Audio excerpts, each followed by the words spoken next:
이 이야기는 끔찍한 모욕, 우아하면서도 철저한 복수, 그리고 엄청난 가족의 비밀에 관한 내용입니다. 상상해 보십시오. 여러분이 가장 존경하는 아버지가 여러분의 눈앞에서 뜨거운 커피를 뒤집었었습니다. 시어머니가 단지 여러분의 가족을 가난하고 쓸모없는 존재로 여겼다는 이유만으로 말입니다. 여러분이라면 어떻게 반응하시겠습니까? 당연히 분노하겠지요. 하지만 이야기 속 아버지는 침착하고 고요한 속삭임으로 파멸을 약속하는 대답을 남겼습니다. 내 사업과 내 자식들의 사업을 전부 박살내주마. 이것이 바로 인터넷을 뜨겁게 달군 화제의 이야기입니다. 시어머니는 가난한 나의 아버지에게 커피를 뿌렸고 아버지는 침착하게 그들의 사업을 파멸시키겠다고 선언했습니다. 그들은 내 아버지의 진짜 정체를 모른 채 우리를 비웃었지만 결국 공포에 질려 무릎을 꿇고 용서를 빌게 됩니다. 자, 이 뜨거운 첫 번째 챕터를 시작하기 전에 언제나처럼 여러분의 응원을 보여주시기를 부탁드립니다. 이 이야기에 좋아요를 눌러주시고 모모의 이야기 채널을 구독해 주시며 다음 챕터를 놓치지 않도록 알림 설정을 켜주세요. 그리고 가장 중요한 것은 지금 바로 아래에 댓글을 남겨주시는 것입니다. 여러분의 이름과 살고 계신 도시 이름을 적고 출석이라고 남겨주세요. 지은, 민준, 최정우, 배여사, 그리고 서준이 얽힌 이 음모 가득한 이야기를 향한 여러분의 열정을 보여주시기 바랍니다. 준비되셨나요? 그럼 시작하겠습니다. 지은은 가슴을 짓누르는 불안감을 떨쳐내려 했으며 깊은 숨을 내쉬었습니다. 그녀가 민준과 결혼한 지 벌써 5년이 되었습니다. 그 5년이라는 시간 동안 그녀는 늘 시어머니인 배 여사의 표적이 되어 숱한 공격을 받아왔습니다. 하지만 오늘 밤은 다릅니다. 오늘 밤은 그녀가 상황의 전환점 혹은 최소한 휴전의 밤이 되기를 간절히 바라는 날이었습니다. 오늘 밤 그녀의 친정아버지인 최정우가 시댁 식구들과의 저녁 식사를 위해 멀리 고향에서 올라오셨기 때문입니다. 지은에게 이 자리는 자신과 자신의 가족이 언제든 쓸어버릴 수 있는 먼지 같은 존재가 아니라는 것을 배 여사에게 보여주기 위한 마지막 노력이었습니다. 그들이 살고 있는 집은 소박한 주택이었습니다. 민준의 자존심이 상하지 않도록 지은의 아버지가 전세금을 전액 지원해 얻은 집이었지만 지은은 그 상세한 내막을 민준에게 결코 말하지 않았습니다. 그녀는 시댁 식구들의 눈에 소박함이란 가난과 무능력의 동의어일 뿐이라는 것을 잘 알고 있었습니다. 그녀는 시각적인 완벽함이 말로 다 할 수 없는 사회적 격차를 덮어주기를 바라며 식탁을 차리고 모든 접시와 유리가 반짝이도록 닦는데 몇 시간을 보냈습니다. 정확히 저녁 7시 초인종이 울렸습니다. 지은의 심장이 거세게 뛰었습니다. 배 여사, 남편 민준, 그리고 시동생인 서준이 분명했습니다. 민준은 회사에서 일찍 퇴근해 부엌에서 아내를 돕는 척하고 있었지만 정확히 말하자면 스마트폰만 만지작거리며 서 있을 뿐이었습니다. 문이 열리자마자 차가운 기운과 값비싼 향수 냄새가 아담한 거실로 확 밀려왔습니다. 배 여사는 꼿꼿한 걸음걸이로 들어왔습니다. 마치 며느리의 거실이 아니라 런웨이를 걷는 것처럼 턱을 치켜들고 있었습니다. 그녀는 값비싼 재단의 와인색 실크 드레스를 입고 있었고 목과 손목에는 다이아몬드 보석이 번쩍이고 있었습니다. 그 뒤에는 유명 브랜드의 캐주얼 정장과 고급 명품 시계를 찬 채 한껏 멋을 낸 시동생 서준이 서 있었습니다. 서준은 승승장구하고 있는 가족의 웨딩 및 이벤트 기획 사업을 물려받을 후계자이자 배 여사가 가장 끔찍이 아끼는 왕자님이었습니다. 어머, 여기가 그 집이구나. 배 여사가 조롱 섞인 말투로 말하며 방 안전체를 눈으로 훑었습니다. 나는 네가 좀 살만한 곳을 구한 줄 알았더니 이건 뭐 창고를 새로 칠해 놓은 것 같네. 여기 공기가 너무 답답한데 에어컨은 제대로 작동하는 거니? 지은아? 지은은 뺨이 화끈거리는 것을 참으며 억지로 미소를 지었습니다. 오셨어요. 어머님, 서준 도련님도 어서 와요. 들어오세요. 아빠는 안에 계십니다. 민주는 곧장 어머니에게 다가가 깍듯하게 인사를 건넸습니다. 어머니, 죄송해요. 조금 좁긴 하지만 지은이가 최선을 다해 준비한 거예요. 민주는 마치 이 상황을 지은의 탓으로 돌리려는 듯한 시선으로 아내를 힐끗 쳐다보았고 그 눈빛은 지은의 마음을 더욱 후벼 팠습니다. 민주는 자신의 편안함을 유지하기 위해 항상 어머니의 편에 서는 사람이었습니다. 사돈어른, 배 여사가 미간을 찌푸렸습니다.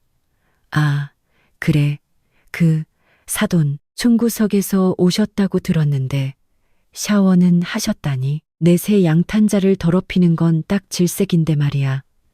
서준은 비웃음을 흘리며 조롱거리로 삼으려는 듯 스마트폰을 꺼내 들었습니다.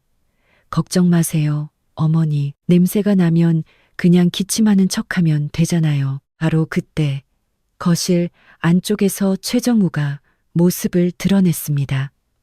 그는 색이 약간 바랜 평범한 하늘색 면, 셔츠와 베이지색 면바지를 입고 있었습니다. 그의 차림새는 배 여사와 서준이 뿜어내는 화려함과 너무나도 극명한 대조를 이루며 아주 소박해 보였습니다. 하지만 그 소박함 이면에는 최정우 내면에 깊이 뿌리내린 고요함이 있었습니다. 그의 눈빛은 따뜻함을 발산하면서도 쉽게 닿을 수 없는 깊이를 간직하고 있었습니다. 안녕하신가, 민준군, 서준군, 그리고 사돈어른. 지은이 앱이 되는 최정우입니다. 최정우가 부드럽고 위험 있는 목소리로 인사를 건네며 손을 내밀었습니다. 배 여사는 차갑게 검지 손가락 끝만 살짝 내밀어 그 인사를 받았습니다. 저는 배수진입니다. 제 사업에 대한 구체적인 것까지 아실 필요는 없겠지만 한 가지 아셔야 할 건 우리 집안이 이 도시에서 꽤나 명망 있는 가문이라는 겁니다. 그러니 우리 앞에서는 행동거지를 조심해 주셨으면 하네요. 서준은 내민 손을 아예 잡지도 않았습니다. 그는 시계를 힐끗 보며 콧방귀를 뀌었습니다. 사돈어른, 혹시 사업 자금이나 대출을 부탁하려고 오신 건 아니길 바랍니다. 저희가 지금 아주 바쁘거든요. 우리 케이터링 사업이 엄청나게 번창하고 있어서요. 모레는 도지사 아들의 결혼식을 책임져야 하니까 저희 시간 뺏지 않으셨으면 좋겠습니다. 서준의 말은 차가운 비수처럼 지은의 가슴을 찔렀습니다. 그녀는 남편이 동생을 탓하거나 최소한 주의라도 주기를 바라며 민준을 쳐다보았습니다. 하지만 민준은 그저 지은의 옆구리를 살짝 찌르며 참으라는 신호를 보낼 뿐이었습니다. 이토록 수동적인 남편의 태도는 지은을 철저히 혼자라고 느끼게 만들었습니다. 최정우는 화를 내지 않았습니다. 그는 그저 내밀었던 손을 거두며 의미심장한 미소를 옅게 지었습니다. 그 미소는 배 여사의 심기를 건드렸습니다.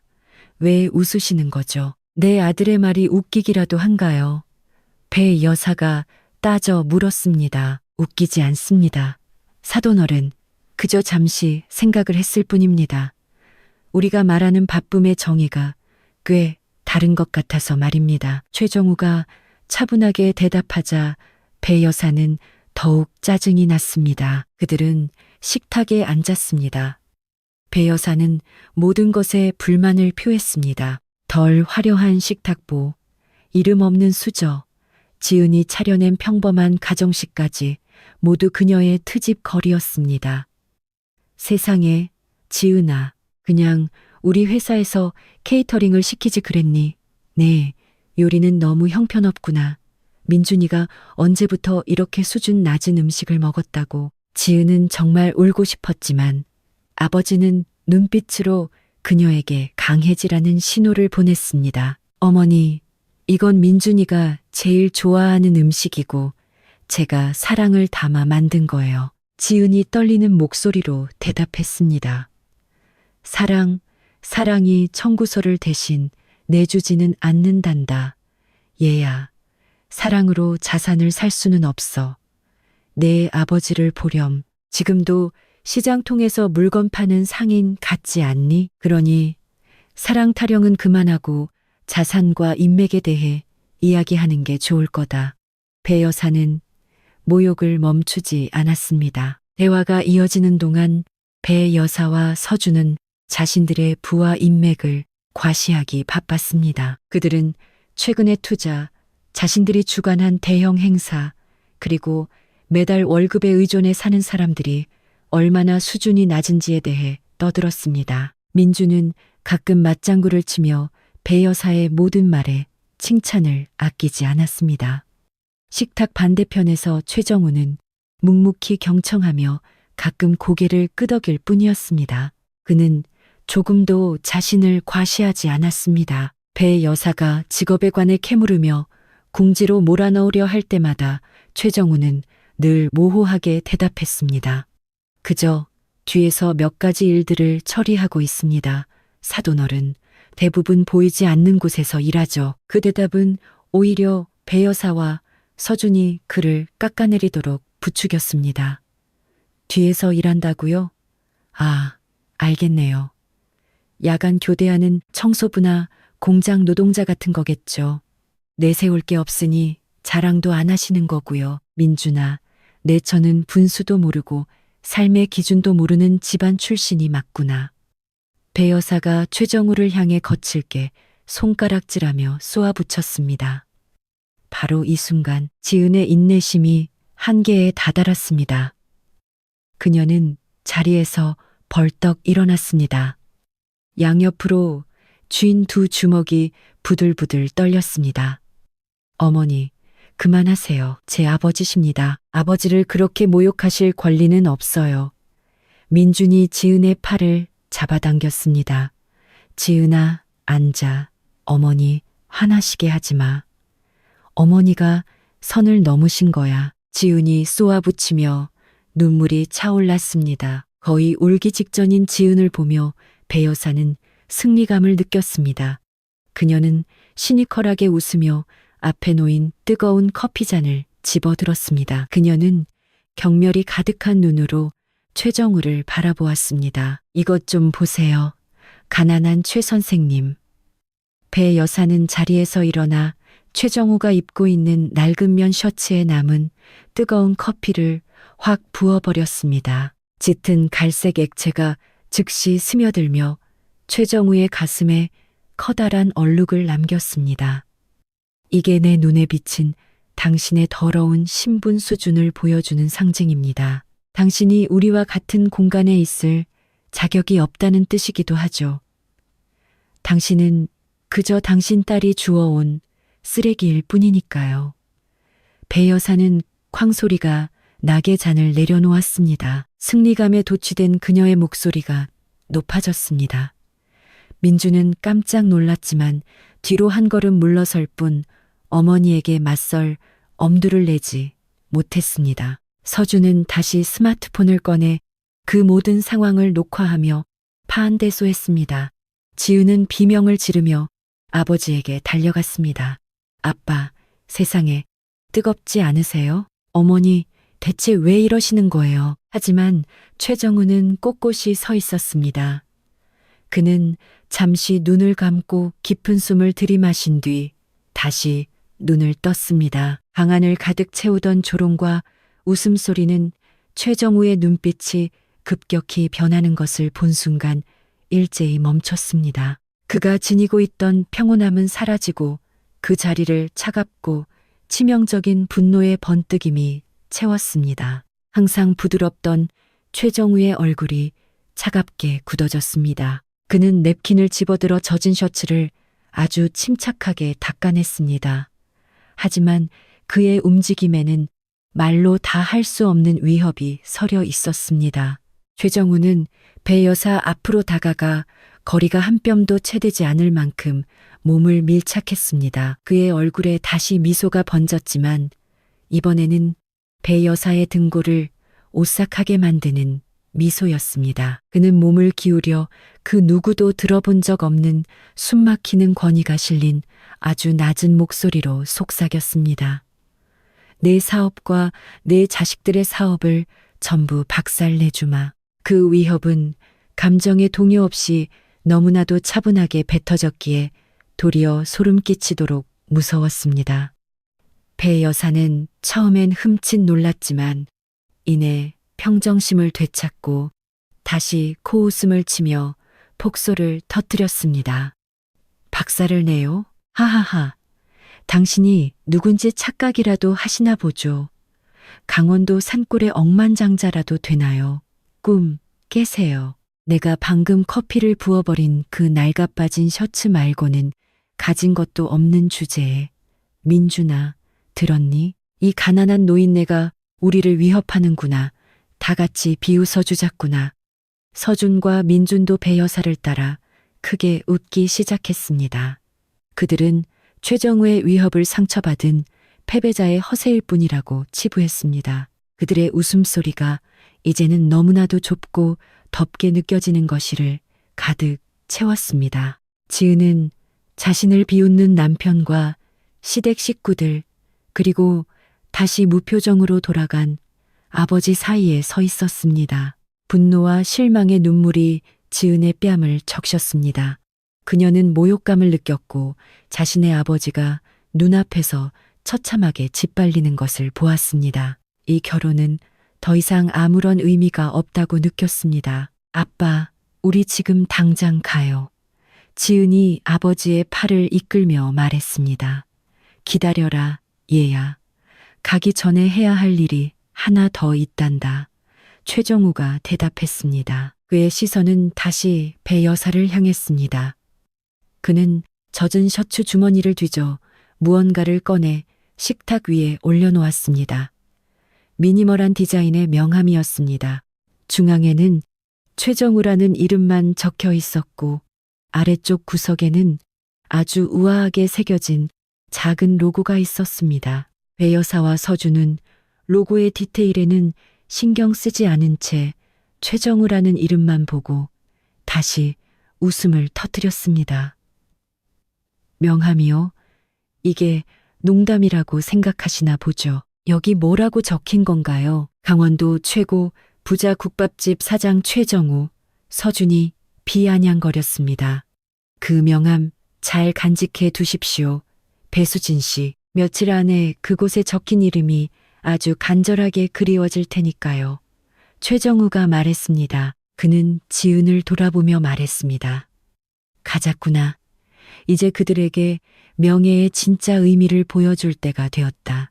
지은과 최정우는 집 밖으로 걸어 나갔고 안에서는 여전히 배 여사와 민준, 서준이 큰 소리로 웃고 있었습니다. 최정우는 시댁 식구들의 상상처럼 낡은 차로 가지 않았습니다. 길가에는 검은색 최고급 세단이 대기하고 있었고 깔끔한 정장을 입은 운전기사가 문을 열어주었습니다. 창문 밖으로 고개를 내밀어 훔쳐보던 배 여사는 최정우가 그 비싼 차에 타는 것을 보고는 코웃음을 쳤습니다.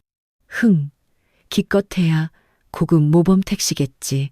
가난한 것들이 어쩌다 한번 기분 내려고 타는 거 말이야. 차 안에서 최정우는 좌석에 등을 기대며 아직 흐느끼는 지은을 안아주었습니다.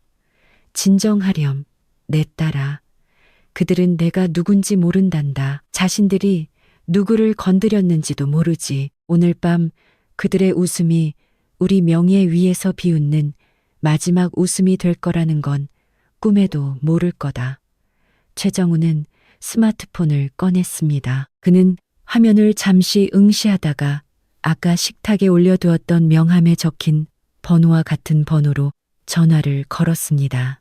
그가 가장 신뢰하는 박 변호사의 번호였습니다. 박 변호사, 나 최정우요. 계획을 실행하세요. 대형 그룹과 관련된 모든 인맥과 사업 자금을 동결시키고 전면 철수 및 차단시키세요. 모든 것이 완전히 무너질 때까지 누가 그 버튼을 눌렀는지 그들이 절대 알지 못하게 하십시오. 이제 우리의 명예를 완벽하게 되찾을 시간입니다.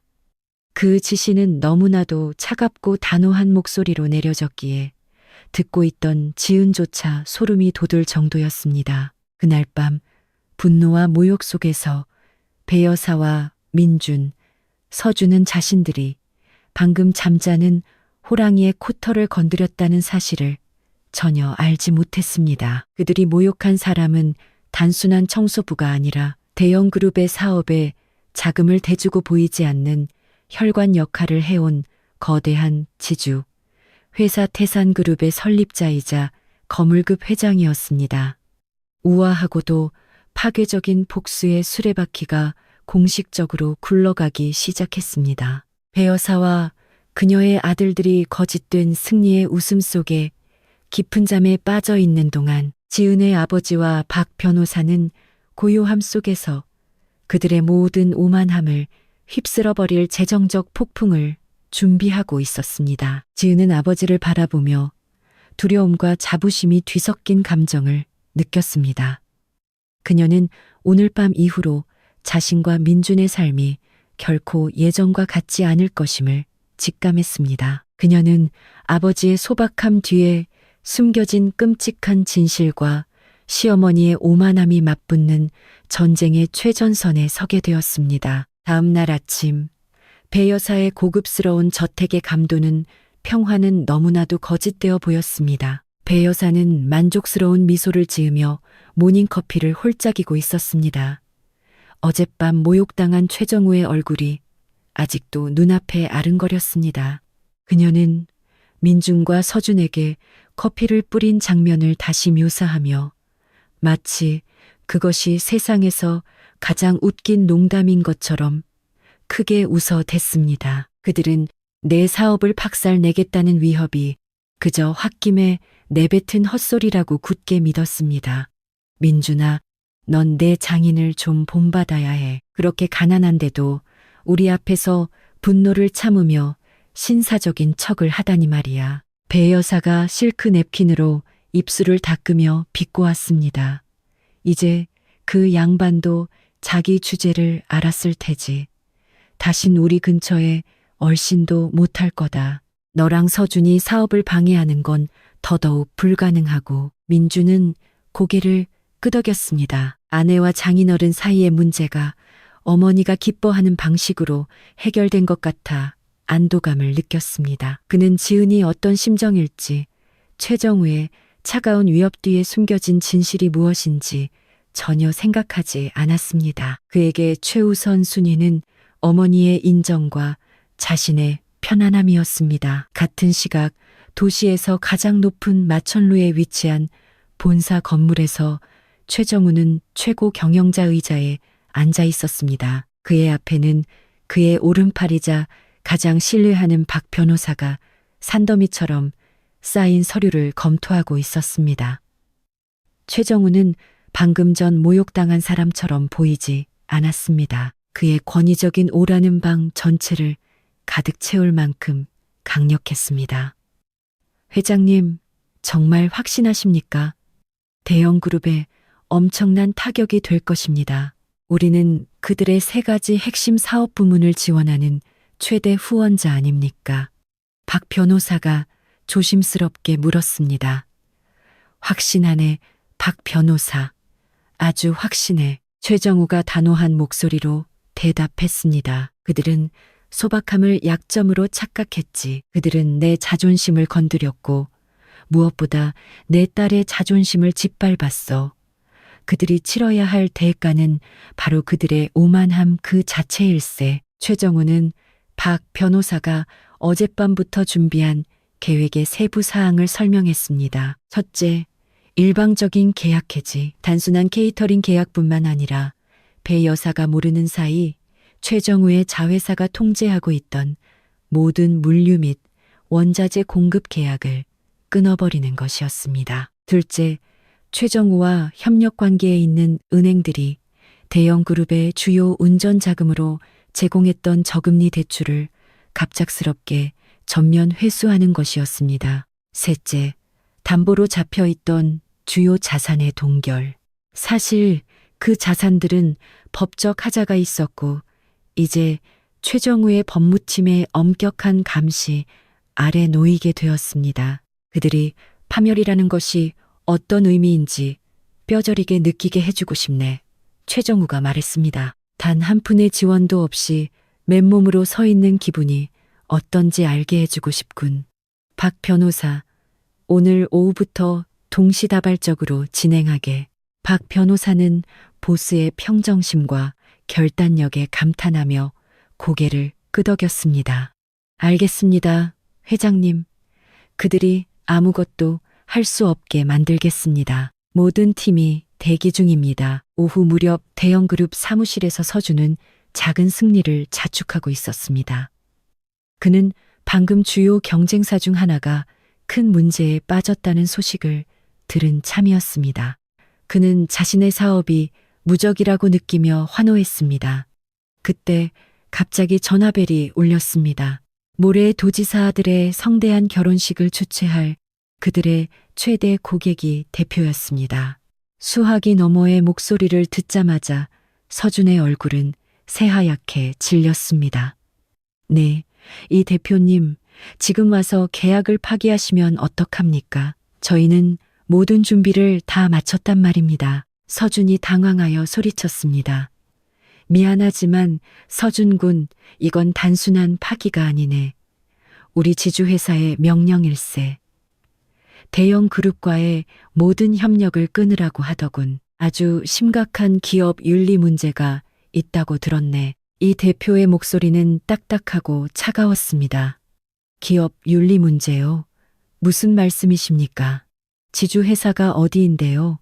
그 이름은 밝힐 수 없네. 하지만 엄청난 대기업이지. 난 자네와의 모든 거래를 중단하라는 지시를 받았을 뿐이야.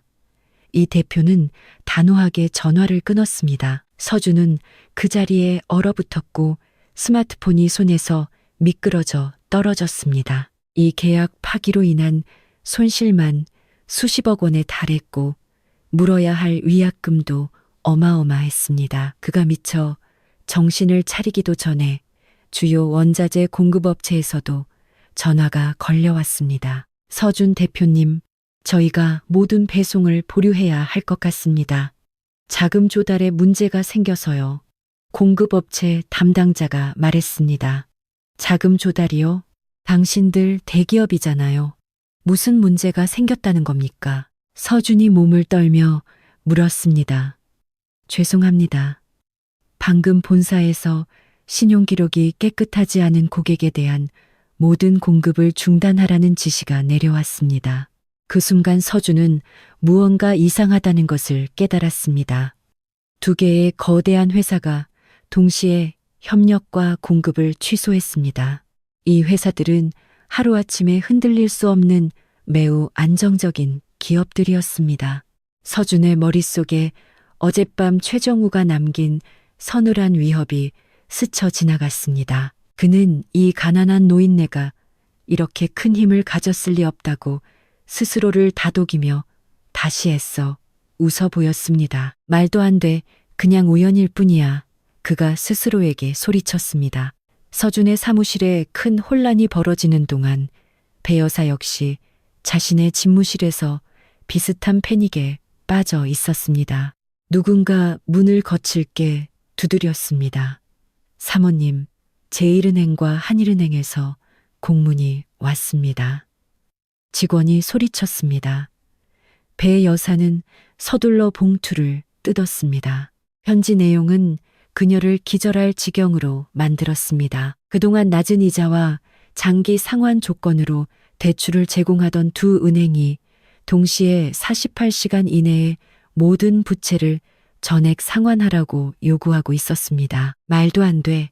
이건 미친 짓이야. 우리 대출은 아직 아무 문제 없이 유지되고 있는데 배 여사가 비명을 질렀습니다. 그쪽에서는 우리가 담보로 제공한 가평의 부지가 자격 기준을 충족하지 못하고 복잡한 소유권 문제가 발견되었다고 합니다. 즉시 상환하지 않으면 우리의 주요 자산을 압류하겠다고 합니다. 직원이 겁에 질린 얼굴로 설명했습니다. 배 여사는 그 땅을 잘 알고 있었습니다.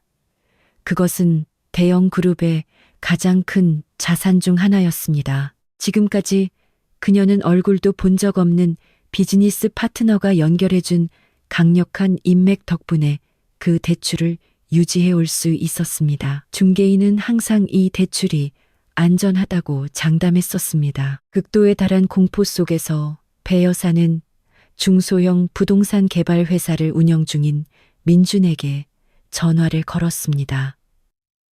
민준은 거친 숨을 몰아쉬며 전화를 받았습니다. 민준아, 대체 어떻게 된 일이니? 왜 제1은행에서 이틀 안에 빚을 갚으라고 난리인 거야? 배 여사가 수화기 너머로 절규했습니다. 저도 모르겠어요. 어머니, 제 사업도 이상하게 꼬이고 있어요. 판교에 진행 중이던 주택건설 프로젝트 2건이 갑자기 일방적으로 취소됐어요.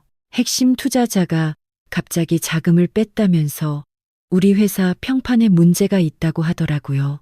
민준의 목소리도 두려움에 가득 차 있었습니다. 평판이라니, 우린 대형 그룹이야. 우리 명성에 무슨 문제가 있다는 거야. 아니요, 어머니. 투자자 측에서는 도덕적, 윤리적 문제가 있는 기업과는 거래하고 싶지 않다고 했어요. 저도 대체 무슨 뜻인지 모르겠어요. 그때 갑자기 민준의 뇌리에 최정우의 말이 떠올랐습니다. 파멸을 경고하던 그 끔찍한 위협. 창백했던 민준의 얼굴이 피가 쏠리며 붉어졌습니다. 그는 마른 웃음을 터뜨렸습니다. 설마요, 어머니. 그냥 우연일 겁니다. 지은이 아빠처럼 가난한 사람이 어떻게 이 모든 일을 꾸밀 수 있겠어요? 절대 불가능해요. 대형 그룹 일가가 동시에 닥친 재앙의 진원지를 찾으려 혼란에 빠져 있는 동안 지은은 조용한 카페에 앉아 있었습니다. 그녀는 아버지 최정우를 기다리고 있었습니다. 그녀는 아버지가 지시를 내리기 전까지는 결코 민준의 집으로 돌아가지 않겠다고 결심한 상태였습니다. 최정우가 깔끔하고 우아한 캐주얼 정장 차림으로 나타났습니다. 눈에 띄는 화려한 명품이 아니라 굳이 티를 내지 않아도 품질과 권위가 뿜어져 나오는 옷이었습니다. 어젯밤 커피를 뒤집어 썼던 허름한 셔츠와는 극명한 대조를 이루었습니다. 지금의 최정우는 그가 그토록 숨겨왔던 진짜 모습 그대로였습니다. 아빠, 대체 무슨 일이 일어나고 있는 거예요? 어젯밤 어머니가 민준 씨와 통화하며 비명을 지르는 걸 들었어요. 아빠가 무슨 일을 하신 거죠? 지은이 호기심과 걱정이 뒤섞인 목소리로 물었습니다. 최정우는 따뜻하게 웃으며 딸의 손을 잡았습니다. 나는 그저 약속을 지켰을 뿐이란다. 그들을 파멸시키겠다고 했지. 그들은 우리의 명예를 비웃었고 나는 그들이 짓밟은 자존심의 대가로 피눈물을 흘리게 만들어줄 거란다. 최정우는 오랫동안 숨겨왔던 가장 큰 비밀을 털어놓았습니다.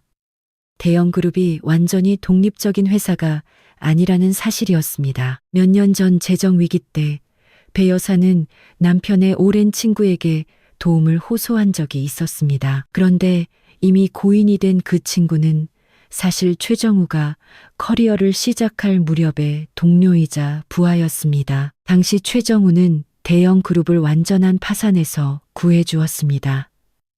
자금을 수혈하고 인맥을 연결해주고 은행 대출을 위한 자산 담보까지 제공해 주었습니다. 단 하나의 조건이 있었는데 그것은 공개 문서에 자신의 이름이 절대 올라가서는 안 된다는 것이었습니다. 그는 대중, 특히 딸의 눈에는 그저 평범한 사람으로 남고 싶어 했습니다. 나는 네가 나를 거대한 그룹 뒤에 숨은 보이지 않는 손, 최 회장이 아니라 소박한 너의 아버지로서 사랑해 주기를 바랐단다. 최정우가 설명했습니다. 나는 민준이의 진심을 보고 싶었어. 내 배경을 떠나서 그 녀석이 정말 진심으로 너를 사랑하는지 알고 싶었거든. 지은은 멍해졌습니다. 배 여사와 서준의 그 모든 오만함은 결국 지은의 아버지가 세운 지주 회사에서 나온 부에 근거한 것이었고, 아버지는 오직 민준의 진심을 확인하기 위해 묵묵히 기다렸다는 사실을 깨달았습니다. 하지만 민준 씨는 어머니가 저를 모욕하고 아빠에게 커피를 부을 때도 가만히 있었어요. 지은이 희미한 목소리로 말했습니다. 그래서 마음이 아프구나, 내 딸아. 최정우가 슬픈 눈빛으로 말했습니다. 그 녀석은 아내의 명예를 지키는 대신 어머니의 인정과 편안함을 택했지. 어머니가 내 아비를 비웃을 때 침묵을 택했어. 하멸을 약속한 건 단지 배 여사만을 향한 것이 아니란다. 그것은 민준이를 향한 것이기도 해. 최정우는 박 변호사가 지시한 협력 단절이 아주 치명적으로 작용할 것이라고 말했습니다. 대형 그룹은 독립적인 자본금이나 공급망이 없기 때문에 곧바로 마비될 수밖에 없었습니다. 그들은 단기간에 파산하거나 주요 자산을 매각해야만 할 것이었습니다. 그럼 우리의 다음 계획은 뭐죠? 아빠, 지은이 물었습니다. 그녀는 이제 더 이상 겁에 질린 딸이 아니라 전투에 임할 준비가 된 전사 같았습니다. 우리의 다음 계획은 침묵이란다. 그들이 당황하게 놔두어라. 서로를 탓하게 내버려 두렴. 운명이 자신들을 벌하고 있다고 느끼게 만들 거다. 그리고 그들이 바닥까지 떨어져 이 모든 일의 배후가 누구인지 알아내려 할 때, 바로 그때 우리가 나타날 것이다. 너는 이혼 소송을 준비해야 한다. 이제 네가 정의를 요구할 때다. 너 자신을 위해서뿐만 아니라 우리의 명예를 위해서 말이다. 최정우가 단호하게 말했습니다. 지은은 아버지를 바라보았습니다. 딸의 자존심과 명예를 지키기 위해서라면 자신의 모든 힘을 사용할 준비가 된 뜻밖의 억만장자의 모습을 보았습니다. 그녀는 끄덕였습니다. 이제 그녀가 흘리는 눈물은 강인함의 눈물이었습니다. 그녀는 민준을 떠나 시댁 식구들과 맞설 준비가 되었습니다. 그들이 똑똑히 목격하게 될 복수의 한 축이 될 준비를 마쳤습니다. 대형 저택으로 돌아가 보면 배 여사와 서준은 미친 사람처럼 굴고 있었습니다. 그들은 압류될까봐 값비싼 보석과 명품들을 마구잡이로 버리고 숨기기 바빴습니다. 서준은 이리저리 뛰며 모든 인맥에게 전화를 걸었습니다. 하지만 모든 문이 굳게 닫혀 있었습니다. 그들이 연락한 모든 사람이 똑같은 말을 했습니다. 도와드릴 수가 없습니다. 대형 그룹의 이름은 이미 심각한 문제가 있는 기업 블랙리스트에 올랐습니다. 민주는 헬쑥해진 얼굴로 지은의 집으로 달려갔습니다. 문을 열자 소박한 거실 한가운데 지은의 캐리어가 가지런히 놓여 있는 것을 보았습니다. 지은아, 이게 무슨 짓이야? 어디 가려는 거야? 지금 이럴 때가 아니라고. 민준이 답답함에 차 소리쳤습니다. 나는 떠날 거야, 민준 씨. 당신이 눈앞에서 모욕당하고 커피를 뒤집어 쓰게 내버려둔 내 아버지와 함께 갈 거야. 지은이 차가운 눈빛으로 민준을 쳐다보며 대답했습니다. 당신은 여기 있어야 해. 어머니가 당신을 필요로 하셔. 우리 사업이 망하고 있다고. 당신이 우릴 도와야 해. 장인어른. 그래, 그분은 아무것도 할 수 없다는 거 나도 알아. 그냥 허세 부리는 가난한 노인일 뿐이잖아. 바보같이 굴지 마, 지은아. 민준이 지은의 팔을 잡으려 했습니다. 지은은 민준의 손을 거칠게 뿌리쳤습니다. 우리 아버지가 가난하다고, 아무것도 할 수 없다고, 곧 당신도 내 아버지가 진짜 어떤 분인지 알게 될 거야, 민준 씨.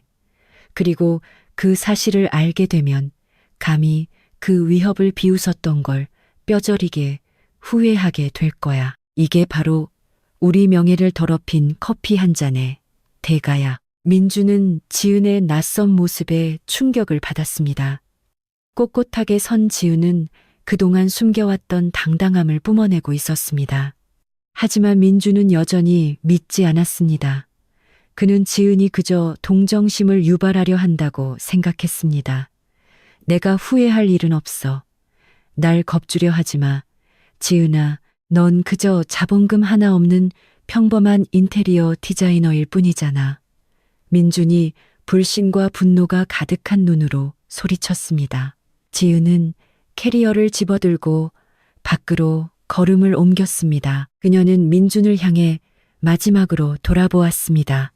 준비해, 민준 씨. 당신들이 그토록 원하던 파멸이 시작됐으니까 이제 다시는 우리를 비웃지 못할 거야. 지은이 문을 닫았을 때 집안에서 절망적으로 자신의 이름을 부르는 민준의 비명이 들렸습니다. 하지만 지은은 뒤돌아보지 않았습니다. 그녀는 밖에서 아버지가 기다리고 있는 고급 세단을 향해 걸어갔습니다. 폭풍은 시작되었고 지은은 이제 진정한 힘의 편에 서 있었습니다. 그날 밤 지은이 떠난 후 민주는 혼란과 폭발할 듯한 분노 속에 남겨졌습니다. 그는 아내가 자신을 버리고 떠날 엄두를 냈다는 사실을 믿을 수 없었습니다. 하물며 자신이 대수롭지 않게 여겼던 장인어른의 그 우스꽝스러운 위협 직후의 말입니다. 민주는 본가로 돌아왔고 집안 분위기는 이미 살얼음판이었습니다. 배 여사와 서주는 비싼 명품 옷 대신 허름한 실내복으로 갈아입고 있었습니다. 그들은 거실에 앉아 나쁜 소식을 전하며 끊임없이 울려대는 전화기와 서류 더미에 둘러싸여 있었습니다. 민준아, 어디 갔다 이제 오는 거니? 네, 저 당장 찾아와. 그 애비한테 장난 그만 치라고 해. 이건 도를 넘었어. 민준이 나타나자마자 배 여사가 소리쳤습니다. 평소 화려하게 화장했던 그녀의 얼굴은 이제 칙칙했고 수면 부족과 스트레스로 눈이 퉁퉁 부어 있었습니다. 방금 지은이 집에 다녀왔어요. 어머니, 그 사람 떠났어요. 진짜 자기 아버지랑 떠나버렸다고요. 우리가 비웃은 걸 뼈저리게 후회하게 될 거라고 하더군요. 민준 역시 패닉 상태였습니다. 그는 더 이상 번듯한 사업가의 아우라를 풍기지 않았습니다. 지금의 그는 겁에 질린 어린아이에 불과했습니다. 난 후회 안 해. 난 도대체 누가 이 모든 짓을 꾸미고 있는지 당황스러울 뿐이야. 배 여사가 값비싼 탁자를 내리쳤습니다. 서준아, 은행에서는 뭐래? 유예 기간을 주겠다고 하니 평소 자신만만하던 서준은 이제 기운 없이 구부정하게 앉아 있었습니다. 아니요, 어머니, 거절당했어요. 담보로 잡힌 우리 부동산에 문제가 있다면서 정확히 24시간을 주겠대요. 안 그러면 제일 큰 자산부터 압류하겠답니다. 민준이 깜짝 놀랐습니다. 제일 큰 자산? 가평 별장 말이야. 말도 안 돼. 그건 물려받은 재산이잖아. 은행에서는 그렇게 말했어. 그리고 더 미치겠는 건 서준이 목이 맨 소리로 말했습니다. 방금 예전 동료들 몇 명한테 전화해 봤는데 다들 똑같은 소리를 하더라고요. 대형 그룹이 지금 보이지 않는 손에 타깃이 되었다고요. 배후에 있는 아주 강력한 누군가가 갑자기 우리한테서 모든 인맥과 자원을 싹 걷어갔대요. 배 여사는 헛웃음을 터뜨렸습니다. 히스테릭하게 들리는 웃음이었습니다. 보이지 않는 손이라니. 세상에, 서준아. 너 인터넷에서 이상한 소설이라도 읽은 거니? 이건 영화가 아니라 비즈니스야. 경쟁사가 수작 부리는 게 틀림없어. 그 이 대표 짓이야. 분명 우리를 시기하는 거라고. 아니에요, 어머니. 단순한 경쟁사 짓이라기엔 너무 조직적이에요. 계약 취소, 자금 회수, 은행 담보 문제까지 이 모든 게 동시에 일어났잖아요. 이 모든 게 그 가난한 노인네를 모욕한 직후부터 시작됐다고요. 서준은 인정하기 싫었지만 점차 진실이 뇌리를 스치기 시작했습니다. 민주는 그 생각을 단번에 쳐냈습니다. 말도 안 되는 소리 하지 마. 서준아, 지은이 아버지는 그냥 평범한 사람이야. 돌아갈 때도 싼 콜택시 타고 갔잖아. 회사 이름도 없는 명함 하나 달랑 들고 다니는 노인네라고. 미친 소리 하지 마. 하지만 민준의 말은 그 누구도, 심지어 자기 자신조차 납득시키지 못했습니다. 그들은 철저히 짓밟았던 그 가난한 노인네가 지금 그들이 직면한 이 거대한 재앙의 근원일지도 모른다는 그 터무니없는 가능성을 인정하기가 너무나도 두려웠습니다. 대형 그룹 일가의 혼란이 휘몰아치는 동안 지은과 최정우는 아주 프라이빗한 최고급 아파트에 머물고 있었습니다. 그 아파트는 최정우의 지주 회사 이름으로만 조용히 계약된 곳이었습니다. 엄청나게 넓고 도시의 숨막히는 야경이 내려다 보이는 이곳의 인테리어는 지은의 취향과 완벽하게 맞아떨어졌습니다. 지은은 슬퍼하는 대신 아버지 박 변호사와 함께 다음 단계를 계획하며 하루를 보냈습니다. 박 변호사는 지은에게 대형 그룹의 법적 서류들을 보여주었습니다. 지은은 시댁 식구들이 온전히 자신들의 소유라고 믿었던 그 많은 자산들이 사실 최정우가 통제하는 법인에 직접적으로 얽혀 있거나 담보로 잡혀 있다는 사실에 경악했습니다. 아빠, 왜 그들이 이렇게까지 하도록 내버려 두신 거예요? 지은이 물었습니다. 기회를 준 거란다, 내 딸아. 민준이가 좋은 남편이 될 기회, 배 여사가 양심 있는 시어머니가 될 기회 말이다. 하지만 그들은 오만함을 택했어. 돈과 권력이 전부라고 생각했지. 이제 그들은 모든 부귀 영화보다 훨씬 더 거대한 힘이 존재한다는 걸 알게 될 거다. 최정우가 설명했습니다. 최정우는 지은에게 이혼 소송과 함께 다른 법적 소송도 준비하라고 지시했습니다. 민준과 이혼하는 것뿐만 아니라 아버지가 겪은 모욕에 대한 손해배상을 청구하기 위함이었습니다. 커피를 뿌린 영상이 결정적인 증거가 될 것이었습니다. 우리는 그들을 두 가지 전선에서 공격할 겁니다. 지은 씨, 재정적인 면과 도덕적인 면이죠. 박 변호사가 말했습니다. 회장님의 힘이 그들을 재정적으로 마비시킬 것이고 지은 씨의 용기가 대중과 법의 테두리 안에서 그들의 평판을 완전히 박살낼 겁니다. 지은은 두렵기도 했지만 든든한 지원군을 얻은 기분이었습니다. 아버지의 용기가 그녀에게도 전염되었습니다. 준비됐어요. 박 변호사님, 그런 모욕을 두 번 다시 겪게 내버려 두지 않을 거예요. 대형 저택의 패닉은 최고조에 달했습니다. 배 여사의 전화기가 다시 울렸습니다. 이번에는 울부짖는 그녀의 비서였습니다. 사모님, 우리 케이터링 사무실에 창고에 남은 원자재를 전부 다 쓸어갔어요. 즉시 상환해야 하는 부채 조항이 있다면서 보안 요원들을 데리고 들이닥쳤어요. 우리 이제 아무 행사도 치를 수가 없어요. 배 여사는 전화기를 떨어뜨렸습니다. 그녀는 헝클어진 머리를 감싸 쥐었습니다. 안 돼. 말도 안 돼. 도대체 누가 이런 짓을 벌인 건지 찾아내야 해. 이건 분명 테러야. 어젯밤부터 지은에게 계속 연락을 시도하다 실패한 민주는 이제 극단적인 조치를 취하기로 했습니다. 그는 최정우가 식탁에 두고 간 그토록 비웃었던 명함을 떠올렸습니다. 민주는 명함을 집어들었습니다. 최정우라는 이름과 작은 로고뿐이었습니다. 회사 전화번호도 없잖아. 민준이 투덜거렸습니다. 나 이 로고 본 적 있는 것 같아. 서준이 중얼거렸습니다. 명함 구석에 있는 우아한 로고를 노려보며 그의 눈이 가늘어졌습니다. 서준은 업무 특성상 대기업의 브랜드와 로고를 식별하는데 꽤 능숙했습니다. 그는 떨리는 손으로 스마트폰을 집어들고 인터넷 검색을 시작했습니다. 로고의 생김새를 입력하고 기하학적 형태와 숨겨진 금색의 조합 등을 더 구체적인 키워드로 조합해 다시 검색했습니다. 서준의 손에 땀이 나기 시작했습니다.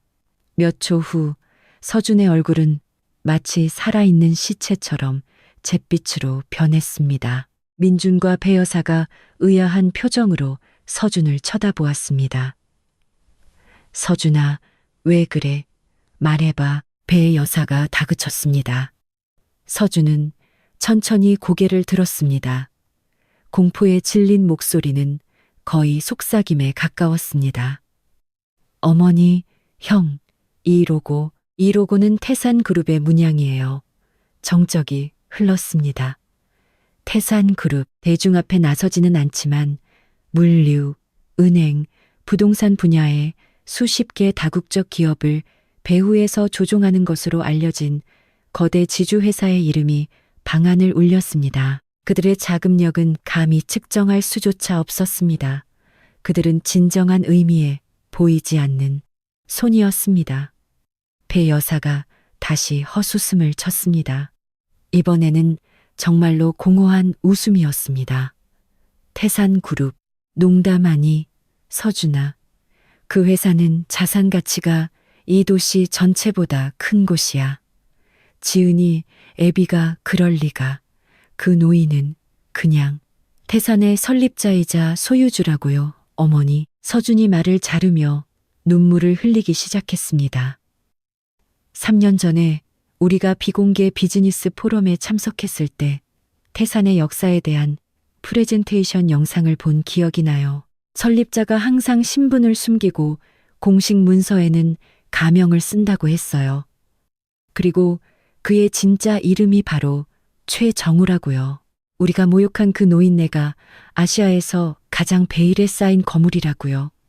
자기가 얼마나 부자인지 일부러 숨긴 거라고요.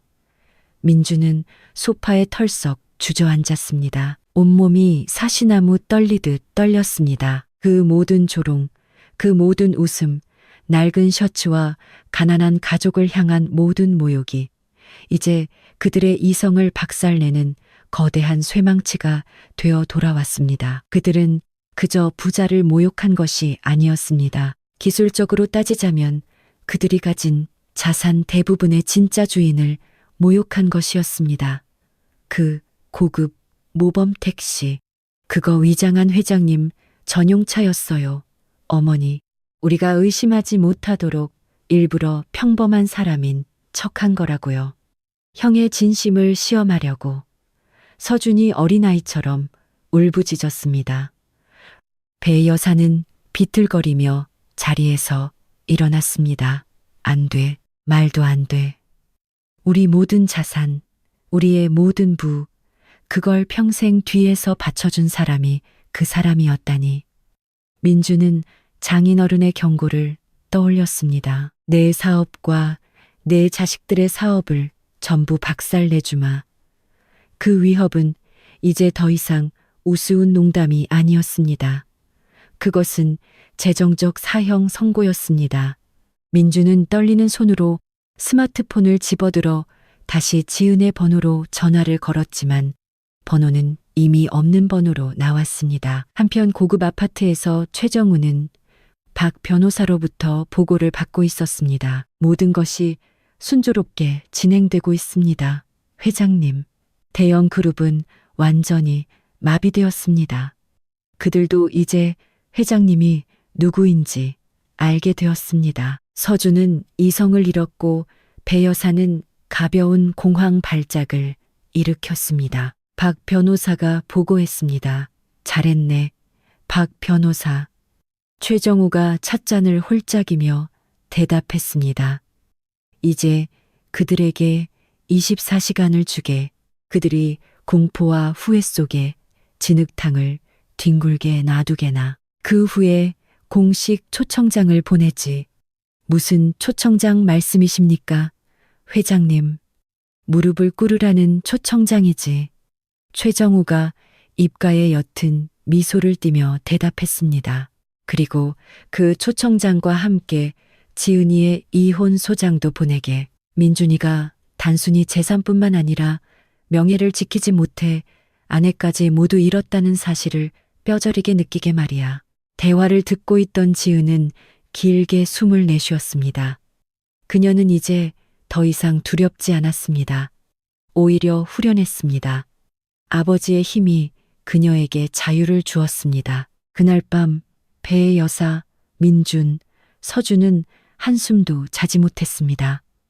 오만함으로 쌓아 올린 그들의 부는 단 48시간 만에 완전히 무너져 내렸습니다. 단지 커피 한 잔을 뿌렸다는 이유만으로 말입니다. 그들은 서로를 원망하고 욕하고 울부짖었습니다. 재정적, 사회적 파멸에 대한 공포가 그들을 덮쳤습니다. 그들은 유일한 탈출구가 그 가난한 노인네 상상할 수 없는 권력을 가진 비즈니스의 제왕을 만나는 것뿐이라는 것을 알고 있었습니다. 민주는 최정우의 명함을 다시 바라보았습니다. 그는 더 이상 패배자의 이름을 보고 있지 않았습니다. 그가 모욕받도록 방치했던 명예의 대가를 치르러 온 처형인의 이름을 보고 있었습니다. 지은을 찾아야 했습니다. 장인어른을 찾아야 했습니다. 모든 것이 완전히 끝나버리기 전에 다음 날 대형 저택에는 짙은 절망이 드리워졌습니다. 그들은 더 이상 현실에서 도망칠 수 없었습니다. 칙칙하고 공포에 질린 얼굴을 한배 여사, 민준, 서준이 모였습니다. 모든 인맥의 연락을 취해봤지만 번호가 바뀌었거나 전화를 거절당했습니다. 대형 그룹의 이름은 이미 이 도시의 비즈니스 엘리트 사이에서 버림받은 이름이 되었습니다. 그 가난한 노인을 만나야 해. 무릎을 꿇고 사과해야 한다고 배 여사가 흐느꼈습니다. 그녀의 목소리에 묻어있던 화려함과 오만함은 흔적도 없이 사라졌고 그 자리는 깊은 두려움이 채우고 있었습니다. 어떡해요, 어머니. 어디 사는지도 모르잖아요. 지은이 번호도 없는 번호가 됐고 주소도 회사 번호도 없는 이 명함 하나가 다인데 서준이 좌절감에 차 소리쳤습니다. 민주는 그저 소파에 얼어붙은 듯 앉아 있었습니다. 머릿속이 새하였습니다. 그는 자신이 저지른 모든 일, 특히 장인어른 이 모욕당할 때 침묵했던 것을 뼈저리게 후회했습니다. 자신이 그저 어머니의 재산에만 기대어 사는 비겁자라는 사실을 깨달았습니다. 혼란의 한가운데 고급 저택의 초인종이 울렸습니다. 이번에는 택배기사나 빚쟁이들의 거친 소리가 아니라 인터폰 너머로 정중한 목소리가 들려왔습니다. 좋은 아침입니다. 태산 법무법인의 박진석 변호사입니다. 배수진 여사님과 민준 대표님을 뵙고 싶습니다. 태산이라는 이름을 듣자마자 배 여사와 민준은 공포에 질려 벌떡 일어났습니다. 보이지 않는 손이 마침내 사자를 보낸 것입니다. 이건 더 이상 위협이 아니라 처형이었습니다. 그들이 문을 열자 완벽한 정장을 입고 고급 가죽 서류 가방을 든 최정우의 개인 변호사 박 변호사가 서 있었습니다. 그의 프로페셔널한 아우라는 그들을 압도했습니다. 들어오세요. 박 변호사님. 아유, 여기까지 오시느라 수고가 많으십니다. 배 여사가 평소의 거만한 태도와는 전혀 다르게 억지로 상냥한 목소리를 꾸며내며 말했습니다. 박 변호사는 인사를 받을 생각조차 없다는 듯 굳은 표정으로 들어왔습니다. 제 의뢰인이신 최정우 회장님과 딸 지은 씨를 대신해 왔습니다. 두 가지 아주 중요한 사항을 전달하기 위해서입니다. 박 변호사는 탁자 위에 서류 가방을 놓고 두 개의 파일을 꺼냈습니다. 첫 번째 파일은 붉은색이었습니다. 이 붉은 파일에는 법적 경고 및 내용 증명이 들어 있습니다. 최 회장님이 태산 그룹을 통해 담보로 제공하셨던 모든 대출이 24시간 이내에 강제 회수될 것입니다. 이 집, 당신들의 자동차, 그리고 대형 그룹의 상업용 부동산 일부도 포함됩니다. 이 모든 것은 이제 채무 불이행으로 간주될 담보물들입니다. 박 변호사가 무미건조한 목소리로 설명했습니다. 배 여사는 바닥에 주저앉았습니다. 안 돼요. 제발. 다 갚을게요. 다 팔아서라도 갚겠습니다. 시간을 좀 주세요. 시간은 여사님께서 제 의뢰인에게 커피를 들이부은 순간 끝났습니다. 박 변호사는 배 여사의 통곡을 무시하며 차갑게 대답했습니다. 그러고는 흰색의 두 번째 파일을 집어들어 민준에게 건넸습니다. 그리고 민준 씨, 이건 지은 씨가 청구한 이혼 소장입니다. 지은 씨는 정신적 가정폭력, 방임, 그리고 친정 아버지에 대한 모욕 방조를 이유로 이혼을 요구하고 있습니다. 민주는 떨리는 손으로 파일을 받았습니다. 정신적 폭력, 방임이라니. 이건 사실이 아닙니다. 저희 의뢰인은 확실한 증거를 가지고 있습니다. 민준 씨, 가장 확실한 증거는 바로 어젯밤 서준 씨의 스마트폰에 우연히 녹화된 영상입니다. 박 변호사가 서준을 가리키며 말했습니다. 서준은 흠칫 놀랐습니다. 친구들 단체 채팅방에서 최정우를 조롱하기 위해 커피 뿌리는 장면을 찍었던 것이 기억났습니다.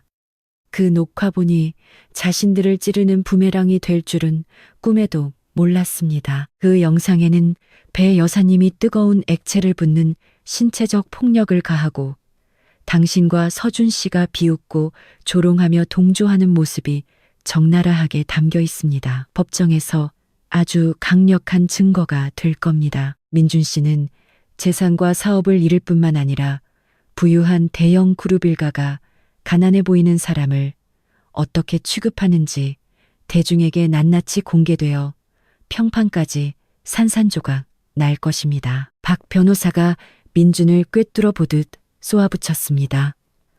민준은 분노에 찬 눈빛으로 서준을 노려보았습니다. 그걸 찍었어? 이 멍청한 새끼. 나는 그냥 조롱하려고. 서준이 얼굴에 후회 빛을 가득 띤 채 변명했습니다. 배 여사는 박 변호사 앞으로 기어갔습니다. 제발 박 변호사님, 지은이 아버님께 전해주세요. 저희가 무릎 꿇고 빌겠습니다. 뭐든지 다 할 테니 지은이만 돌려주세요. 다신 괴롭히지 않겠습니다. 여사님의 사과는 너무 늦었습니다. 박 변호사가 명품 시계를 힐끗 보며 말했습니다. 제 의뢰인은 공정한 기회를 주셨지만 여러분은 파멸의 길을 택하셨습니다. 박 변호사는 자리에서 일어났습니다. 이 문제를 더 논의할 수 있는 유일한 방법은 여러분이 진정한 반성의 태도를 갖추고 최 회장님의 사무실로 직접 찾아오시는 것뿐입니다. 주소는 남겨드리겠습니다만 명심하십시오. 찾아오신다고 해서 용서가 보장되는 것은 아닙니다. 이건 여러분의 모든 자산을 잃기 전에 자신을 변호할 수 있는 마지막 기회일 뿐입니다. 박 변호사는 떠나기 전 그들에게 종이 한 장을 건넸습니다. 이 도시에서 가장 우뚝 솟은 마천루 태산그룹 본사의 주소였습니다. 박 변호사가 떠난 후 배 여사는 히스테릭하게 비명을 질렀습니다. 그녀는 민준과 서준의 뺨을 때리며 상대가 누구인지도 몰랐던 그들을 탓했습니다. 우린 끝났어. 완전히 망했다고. 우리가 그동안 과시했던 권력은 다 우리가 모욕한 그 사람이 받쳐주던 그림자에 불과했어. 민주는 손에 든 이혼 소장을 멍하니 바라보았습니다. 아내 지은을 잃어서 마음이 아픈 것이 아니라 집안의 가장 중요한 자금줄이자 상상할 수 없는 권력을 가진 진실한 가족을 잃었다는 사실이 그를 미치게 만들었습니다. 그들 셋은 내일 아침 당장 그 사무실로 가야 한다는 것을 알았습니다. 가난한 노인네 태산그룹의 설립자 최정우의 사무실로. 오만한 사업가가 아니라 무릎을 꿇고 자비를 구걸하는 거지 신세로 가야 했습니다. 정보의 어둠 속에서 헤매던 공포는 이제 완전한 파멸이라는 확실한 현실로 바뀌었습니다. 박 변호사가 다녀간 후 대영 저택은 마치 호화로운 감옥처럼 느껴졌습니다. 배의 여사, 민준, 서준은 한숨도 눈을 붙일 수 없었습니다. 내용 증명과 이혼 소장은 언제 터질지 모르는 시한폭탄 같았습니다. 그들은 박 변호사가 정해준 공식 면담 시간 전에 최정우를 먼저 찾아내야 한다고 입을 모았습니다. 무릎 꿇고 개인적으로 사과한다면 태산그룹 본사에 압도적인 위압감 없이 그의 마음을 조금이라도 돌릴 수 있을지 모른다고 생각했습니다. 총구석에서 올라왔다고 했잖아. 그 총구석이 어딘지 알아내야 해. 배 여사가 초조하게 방안을 서성이며 소리쳤습니다. 민주는 어머니의 비아냥거림을 떠올렸습니다. 강원도 산골의 억만장자, 그건 그저 조롱이었지만 이제 민준과 서준은 그것이 사실일지도 모른다고 믿기 시작했습니다. 그들은 최정우가 분명 거대 기업의 바쁜 업무에서 벗어나 휴식을 취할 고향집이나 소박한 은신처를 가지고 있을 거라고 추측했습니다. 남은 인맥을 총동원해서 시외에 있는 그 사람의 옛날 집 주소를 찾아볼게요. 서준이 말했습니다.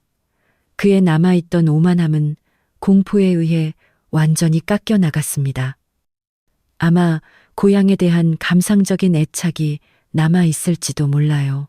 그곳에 직접 찾아가서 용서를 빌어야 해요. 대형 그룹이 파산 위기에 처했다는 사실을 아직 모르는 사설 탐정과 경호원들, 그리고 남은 인력을 동원한 끝에 그들은 강원도의 어느 외딴 산골 마을 주소를 알아내는데 성공했습니다. 사실 이 정보는 최정우의 보안팀이 그들의 만남을 준비할 시간을 벌기 위해 미끼로 고의로 흘린 것이었습니다. 그들은 자신들이 알아낸 주소가 현재는 소박한 사회복지재단으로 쓰이고 있는 최정우 부모님의 유품이라는 사실을 꿈에도 몰랐습니다. 이른 새벽 배 여사, 민준, 서준은 먼 길을 나섰습니다. 배 여사의 최고급 차들은 이미 압류 목록에 올라 접근이 차단되었기 때문에 그들은 어쩔 수 없이 민준의 차를 타야만 했습니다. 몇 시간이 걸리는 그 여정은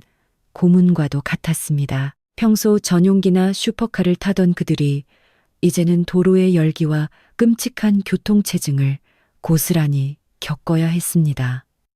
이게 다 너 때문이야, 민준아. 왜 그런 가난한 집안 여자랑 결혼해서 이 사단을 만들어? 봐라. 지금 우리가 그 청소부 같은 양반한테 무릎 꿇으려고 이 총구석까지 와야 하잖아. 배 여사가 가는 내내 불평을 쏟아냈습니다. 저도 몰랐어요. 어머니, 저는 지은이가 저랑 비슷한 수준인 줄 알았죠. 평범한 디자이너인 줄 알았지. 자기 아버지가 이런 사람이라고는 한 번도 말 안 했다고요. 민준이 변명했습니다. 지은을 방어해주지 않은 자신의 잘못이 훨씬 크다는 것을 알면서도 말입니다. 운전을 맡은 서준은 굳게 입을 다물고 있었습니다. 그의 머릿속은 두려움으로 가득 찼습니다. 지은의 아버지가 자신의 휴대폰으로 이 모든 상황을 녹화하고 있었다고 확신한 그는 그 앞에서 무릎을 꿇어야 할 자신의 처지가 얼마나 수치스러울지 상상했습니다. 한때의 그 냉소적인 웃음이 이제는 너무나도 멍청하게 느껴졌습니다.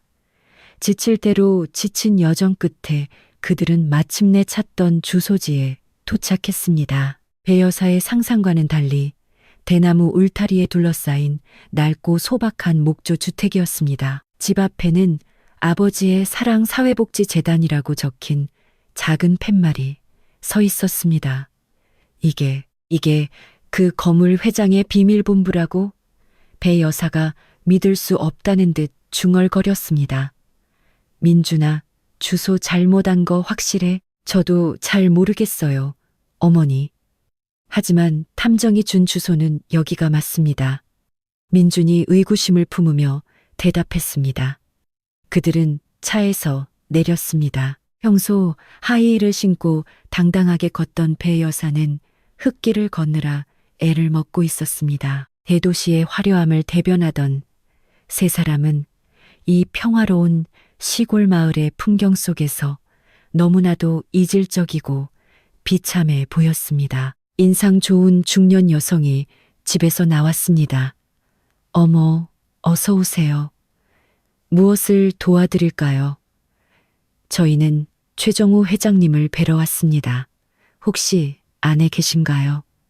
배 여사가 최대한 정중한 척하며 물었습니다. 여성은 환하게 웃었습니다. 아, 최정우 이사장님이요. 이 재단 소유주이시긴 한데 여기엔 거의 안 오십니다. 매달 후원금과 대리인만 보내주실 뿐이죠. 이곳 고아원 아이들을 끔찍이 아끼시지만 신부는 철저히 비밀로 하시거든요. 왜 그러시죠? 혹시 가족분이신가요? 배 여사는 그 자리에 얼어붙었습니다. 보이지 않는 손은 이곳에 숨어 있는 것이 아니라 이 장소를 자신의 자선 활동을 위한 소박한 가림막으로 사용하고 있었던 것입니다. 이것은 그들에게 또 다른 치명타였습니다. 최정우는 부유할 뿐만 아니라 고결한 마음씨까지 가진 오직 부에만 집착하던 그들 가족과는 차원이 다른 사람이었습니다. 저희는 가족입니다. 이사장님을 꼭 뵈어야 합니다. 아주 중요한 사업 문제가 있어서요. 민준이 애원하듯 말했습니다. 죄송합니다만 이사장님의 연락처는 알려드릴 수 없습니다. 모든 사업 관련 일은 대리인이 처리하고 있으니까요. 아마 태산그룹 본사로 가보시는 게 좋을 겁니다. 오늘 아주 중요한 회의가 있다고 들었거든요. 대형그룹 세 사람의 얼굴은 일제히 창백해졌습니다. 그들은 지은의 아버지가 쳐놓은 함정에 빠져 황금 같은 24시간을 허비했다는 사실을 깨달았습니다. 최정우는 그들이 자신의 소박한 은신처를 찾아올 것을 알고 있었고 가난한 사람을 얕잡아보는 그들의 오만한 습성을 이용해 그들을 감쪽같이 속인 것이었습니다. 그들은 수치스러운 패배감을 안고 차로 돌아왔습니다. 박 변호사가 정해준 공식 면담 시간이 임박했기 때문에 이제 아주 짧은 시간 안에 미친 듯이 차를 몰아 다시 서울로 돌아가야 했습니다. 수치심과 좌절감이 끔찍한 공포와 뒤섞였습니다. 그들은 자신들의 수준이 최정우와 얼마나 아득히 차이 나는지 새삼 깨달았습니다. 그들은 그저 주인의 손짓 하나에 부와 자산이 좌지우지되는 꼭두각시에 불과했습니다. 우리가 노란한 거야. 그 노인네가 우릴 비웃고 있는 거라고. 우리가 여길 찾아올 줄 알고 있었어. 배 여사가 차의 대시보드를 발로 차며 비명을 질렀습니다. 어머니, 빨리 가야 해요. 박 변호사님과 약속한 시간 전에 도착해야 한다고요. 안 그러면 정말 모든 걸 잃게 될 거예요. 민준이 패닉에 빠져 시동을 걸며 소리쳤습니다. 차가 다시 서울을 향해 미친 듯이 속력을 내는 동안 서준은 최정우가 남기고 간 명함을 떠올렸습니다. 최정우라는 이름뿐만 아니라 이제야 의미를 알게 된 태산그룹의 로고. 최정우는 사실 아주 명확한 단서를 주었던 것입니다. 단지 그들 스스로의 오만함 때문에 비웃고 넘겨버렸을 뿐. 그들은 이미 경고를 받았음에도 콧방귀를 뀌는 쪽을 택했던 것입니다. 돌아가는 길은 10배는 더 무겁게 느껴졌습니다. 그들은 이제 소박한 목조 주택이 아니라 권력의 최정점 마천루에서 자신들의 운명을 마주해야 한다는 것을 알았습니다. 커피를 부어버린 낡은 셔츠 하나로 상대방을 섣불리 평가했던 그들이 무시했던 비즈니스의 제왕 앞에서 말입니다. 그들은 무릎을 꿇을 준비를 해야만 했습니다. 고통과 후회로 가득 찬 귀경길 끝에 배 여사, 민준, 서준은 육체적, 정신적으로 완전히 너덜너덜해진 상태로 서울에 도착했습니다. 옷을 갈아입을 시간조차 없었습니다. 그들의 얼굴은 초췌했고 예전에 콧대 높던 오만함은 완전히 사라졌습니다. 시계는 태산그룹 본사에서의 약속 시간 20분 전을 가리키고 있었습니다. 그들은 그 어마어마한 마천루의 지하 주차장에 민준의 차를 주차했습니다. 로비에 들어서자마자 압도적인 화려함이 그들의 시선을 사로잡았습니다. 상아색 대리석, 크리스털 장식, 그리고 삼엄한 보안으로 둘러싸인 로비. 그곳에서 그들은 자신들이 얼마나 작고 보잘것없는 존재인지 뼈저리게 느꼈습니다. 그들이 평생 누려왔던 분은 지금 눈앞에 펼쳐진 재력에 비하면 먼지에 불과했습니다. 어머니, 우린 이제 아무것도 없어요. 서준이 목이 맨 소리로 속삭였습니다. 그의 시선은 최정우의 명함에 있던 것과 똑같은 태산그룹의 거대한 청동 로고를 향해 있었습니다. 우리는 완전히 번지수를 잘못 찾았어요. 배 여사는 그저 고개를 끄덕일 뿐이었습니다. 헝클어진 머리를 매만지며 이미 잃어버린 품위를 조금이라도 되찾으려 애썼습니다. 그들은 머뭇거리며 안내 데스크로 다가갔습니다. 대형그룹 가족의 이름으로 최정우 회장님과 약속이 되어 있습니다. 민준이 기어들어가는 목소리로 말했습니다. 날카롭고 프로페셔널한 눈빛의 젊은 안내원이 즉시 정중한 미소를 지었습니다. 아, 민준 대표님, 최 회장님과 지은님께서 기다리고 계십니다. 꼭대기층으로 올라가시죠. 그들은 임원 전용 엘리베이터로 안내받았습니다. 금박으로 장식된 엘리베이터 안에서 숨막히는 긴장감이 감돌았습니다. 배 여사는 티슈를 꺼내 말라버린 눈물을 닦아냈습니다. 명심해, 민준아, 서준아, 무조건 무릎 꿇고 싹싹 빌어야 해. 다 내놓겠다고 해라. 지은이 이혼 소송만 취하해주고 우리 사업만 살려주신다면 평생 거지처럼 살아도 좋다고 빌어. 민준은 고개를 끄덕였지만 그의 머릿속은 지은 생각뿐이었습니다. 지은을 보고 싶었습니다. 지은도 이 이별을 후회하고 있는지 확인하고 싶었습니다. 엘리베이터 문이 열리고 꼭대기층에 도착했습니다. 그 층은 숨이 막힐 듯 고요했습니다. 두꺼운 양탄자가 발소리를 모두 흡수했습니다. 창밖으로 보이는 서울의 풍경은 마치 미니어처 같았습니다. 복도 끝에는 거대한 대기실이 있었고 그곳에서 그들은 지은을 발견했습니다. 지은은 더 이상 무시당하며 눈물 짓던 소심한 아내가 아니었습니다. 우아한 검은색 정장을 입고 머리를 단정하게 빗어 넘긴 그녀의 얼굴엔 옅은 화장과 함께 흔들림 없는 평온함이 깃들어 있었습니다. 그녀 곁에는 진지한 눈빛으로 서류를 검토 중인 박 변호사가 앉아 있었습니다. 발소리를 들은 지은이 고개를 들었습니다. 지은의 눈과 민준의 눈이 마주쳤습니다. 거기에는 분노도 슬픔도 없었습니다. 오직 차가운 공허함만이 존재했습니다. 지은아, 민준이 손을 내밀며 앞으로 다가갔습니다.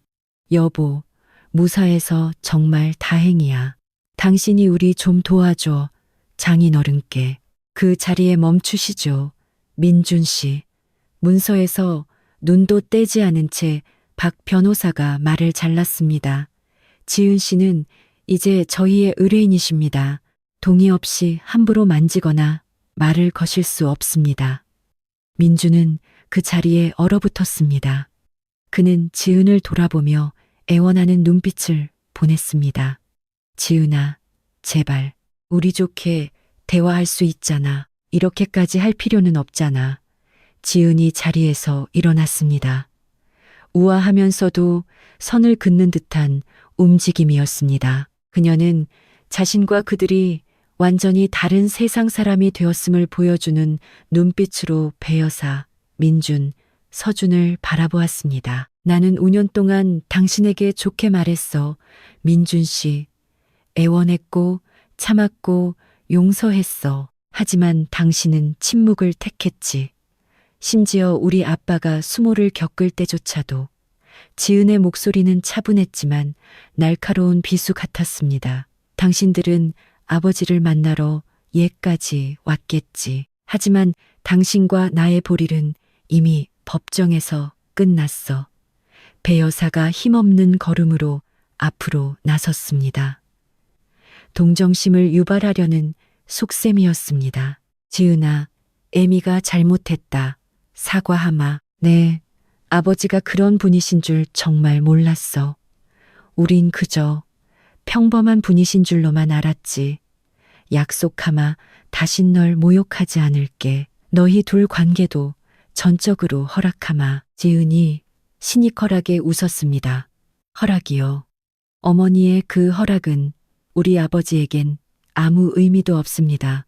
배수진 씨, 아버지는 당신들이 자랑하던 그 모든 것, 아니, 그 이상을 가지신 분이니까요.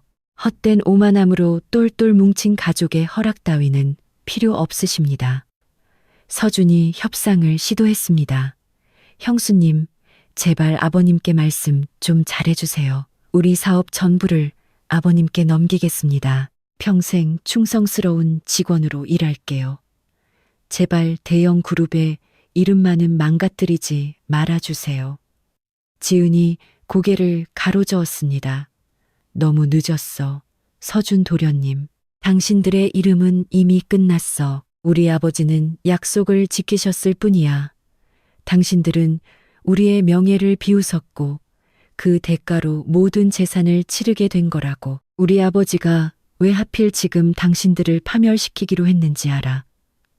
지은이 한 걸음 다가서며 표정을 굳혔습니다. 당신들은 당신들이 가진 것의 가치를 몰랐기 때문이야. 아버지는 부족한 게 없으셨지만 진심을 확인하기 위해 기꺼이 소박한 모습을 택하셨어. 하지만 당신들은 실패했지. 그 낡은 셔츠 뒤에 숨겨진 자존심과 명예를 알아보는데 완전히 실패한 거야. 민주는 가슴이 찢어지는 듯한 고통을 느꼈습니다. 그동안 자신이 얼마나 어리석었는지 뼈저리게 깨달았습니다. 그는 아내를 잃었을 뿐만 아니라 최고의 거물급 회장의 사위가 될 기회마저 잃어버렸습니다. 어머니의 오만함이라는 돌멩이를 줍기 위해 진짜 다이아몬드를 내다버린 셈이었습니다. 긴장감이 최고조에 달했을 때 지은 뒤에 두꺼운 원목문이 열렸고 이제 그들에게 가장 끔찍한 공포의 대상이 된 인물이 모습을 드러냈습니다. 바로 최정우 회장이었습니다. 그는 전혀 화려하지 않으면서도 엄청난 권위를 뿜어내는 값비싼 비즈니스 정장을 입고 있었습니다. 그의 등 뒤로는 건장한 체격의 경호원 2명이 버티고 서 있었습니다. 어서 오시죠. 대형 그룹 일가 여러분. 최정우가 입을 열었습니다. 그의 목소리는 잔잔하지만 천둥처럼 울렸습니다. 들어오시지요. 우리의 마지막 만남을 위해 자리를 마련해 두었습니다.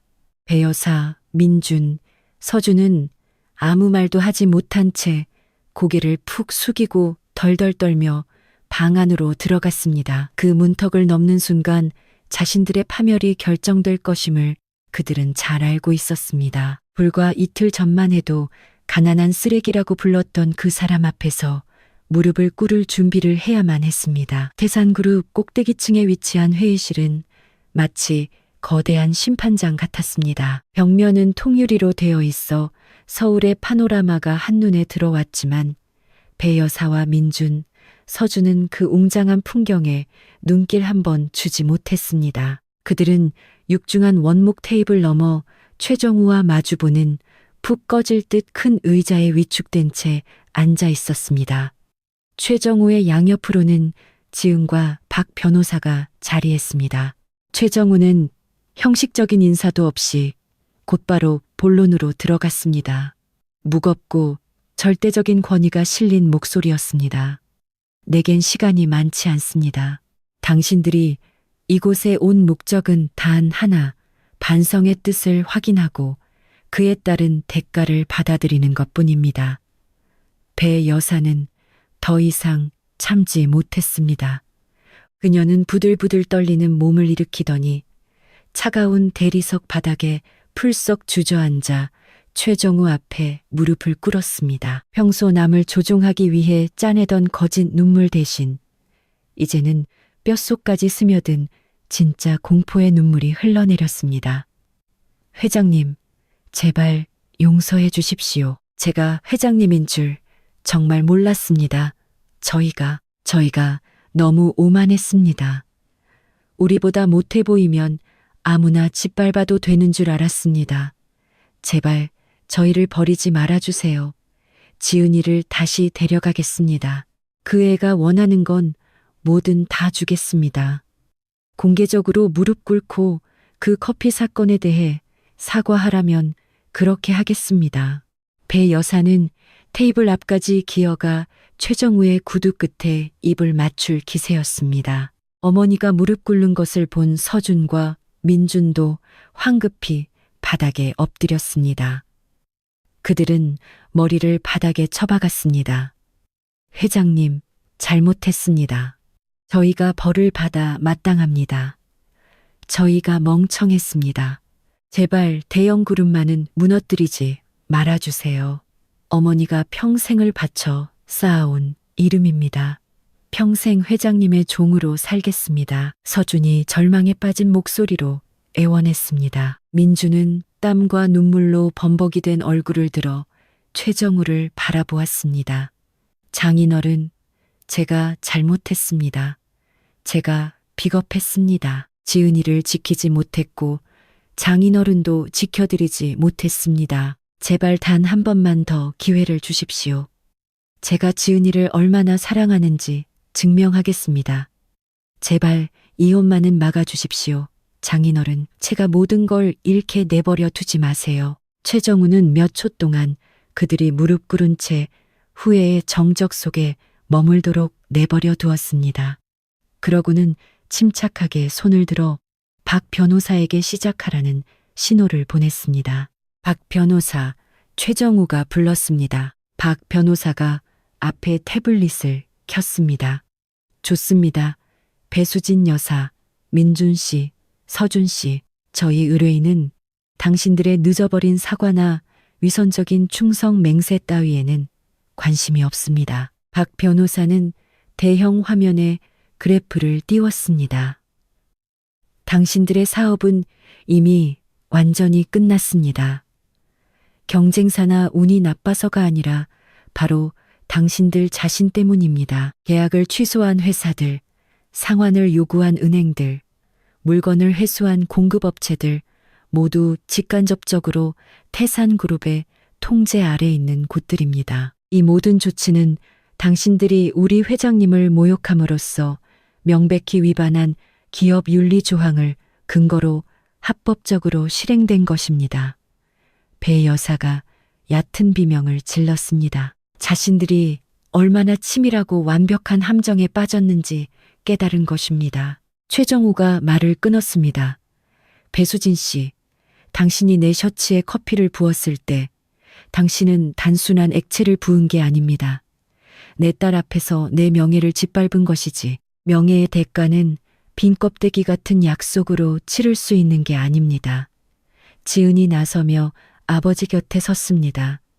그녀의 손에는 민준의 이혼 소장이 들려 있었습니다. 우리 아버지는 당신에게 제대로 된 남편이 될 기회를 줬어. 민준 씨. 당신 마음이 당신들 재산보다 더 큰지 확인하고 싶어 하셨지.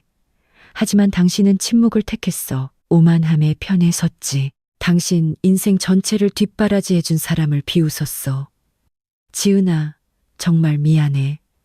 내가 뼈저리게 후회하고 있어. 민준이 부르짖었습니다. 지은이 고개를 가로저었습니다. 당신의 후회는 그저 우리 아버지가 누구인지 알게 되었기 때문일 뿐, 나를 사랑하거나 우리 아버지를 존경해서가 아니야. 지은이 박 변호사를 쳐다보았습니다.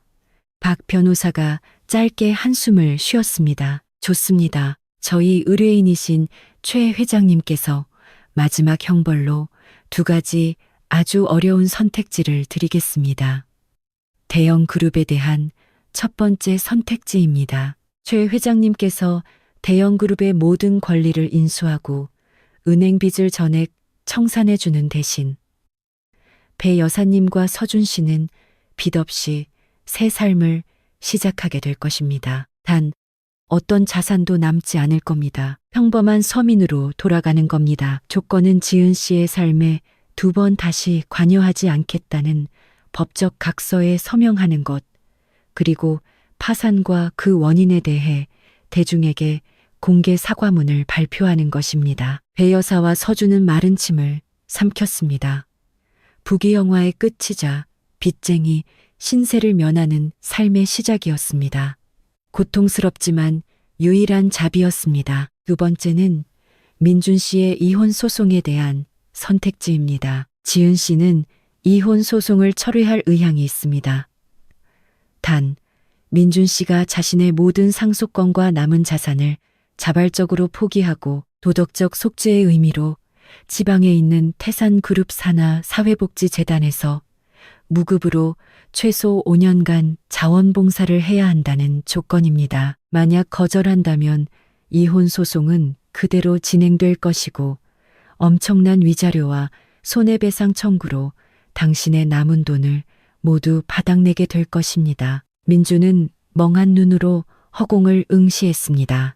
첫 번째를 택하면 가난해지겠지만 자유의 몸이 되어 새 출발을 할 수 있었습니다. 두 번째를 택하면 지은과 부부로 남을 수는 있겠지만 모든 화려함에서 멀어져 자원봉사자로 살아야 했. 장인어른의 철저한 감시 아래 속죄의 도구로만 곁에 남게 될 것이었습니다. 두 번째 선택지를 들은 배 여사가 곧바로 소리쳤습니다. 안 돼, 민준아. 첫 번째를 골라. 그냥 저 여자 버려.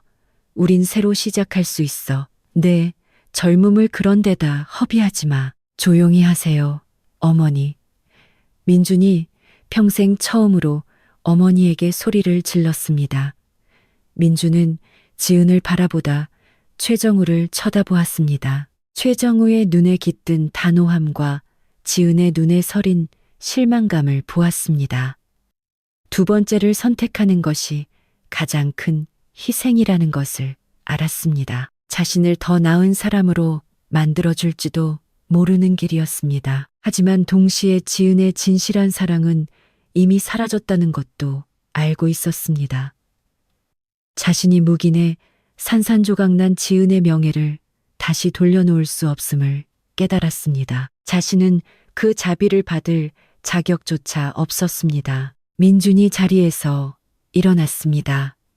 깊은 숨을 내쉬었습니다. 장인어른, 지은아, 저는 첫 번째를 선택하겠습니다. 그의 눈에 눈물이 맺힌 채 지은을 바라보았습니다. 이혼 서류에 서명하고 모든 권리를 포기할게. 난 내게 두 번째 기회를 받을 자격이 없어, 지은아. 난 이 파멸을 마땅히 받아들여야 해. 언젠가 네가 나를 용서해 줄 수 있기를 바랄 뿐이야. 민준의 결정은 배 여사와 서준을 놀라게 했지만 끔찍한 안도감도 함께 가져다 주었습니다. 그들은 가난해지겠지만 치명적인 법적 올가매임에서는 벗어날 수 있게 된 것입니다. 최정우는 만족스러운 듯 고개를 끄덕였습니다.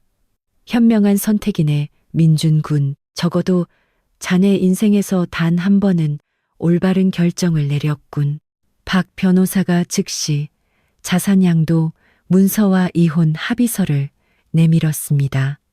떨리는 손으로 배 여사, 민준, 서준은 자신들의 권력의 종말을 알리는 서류에 서명했습니다.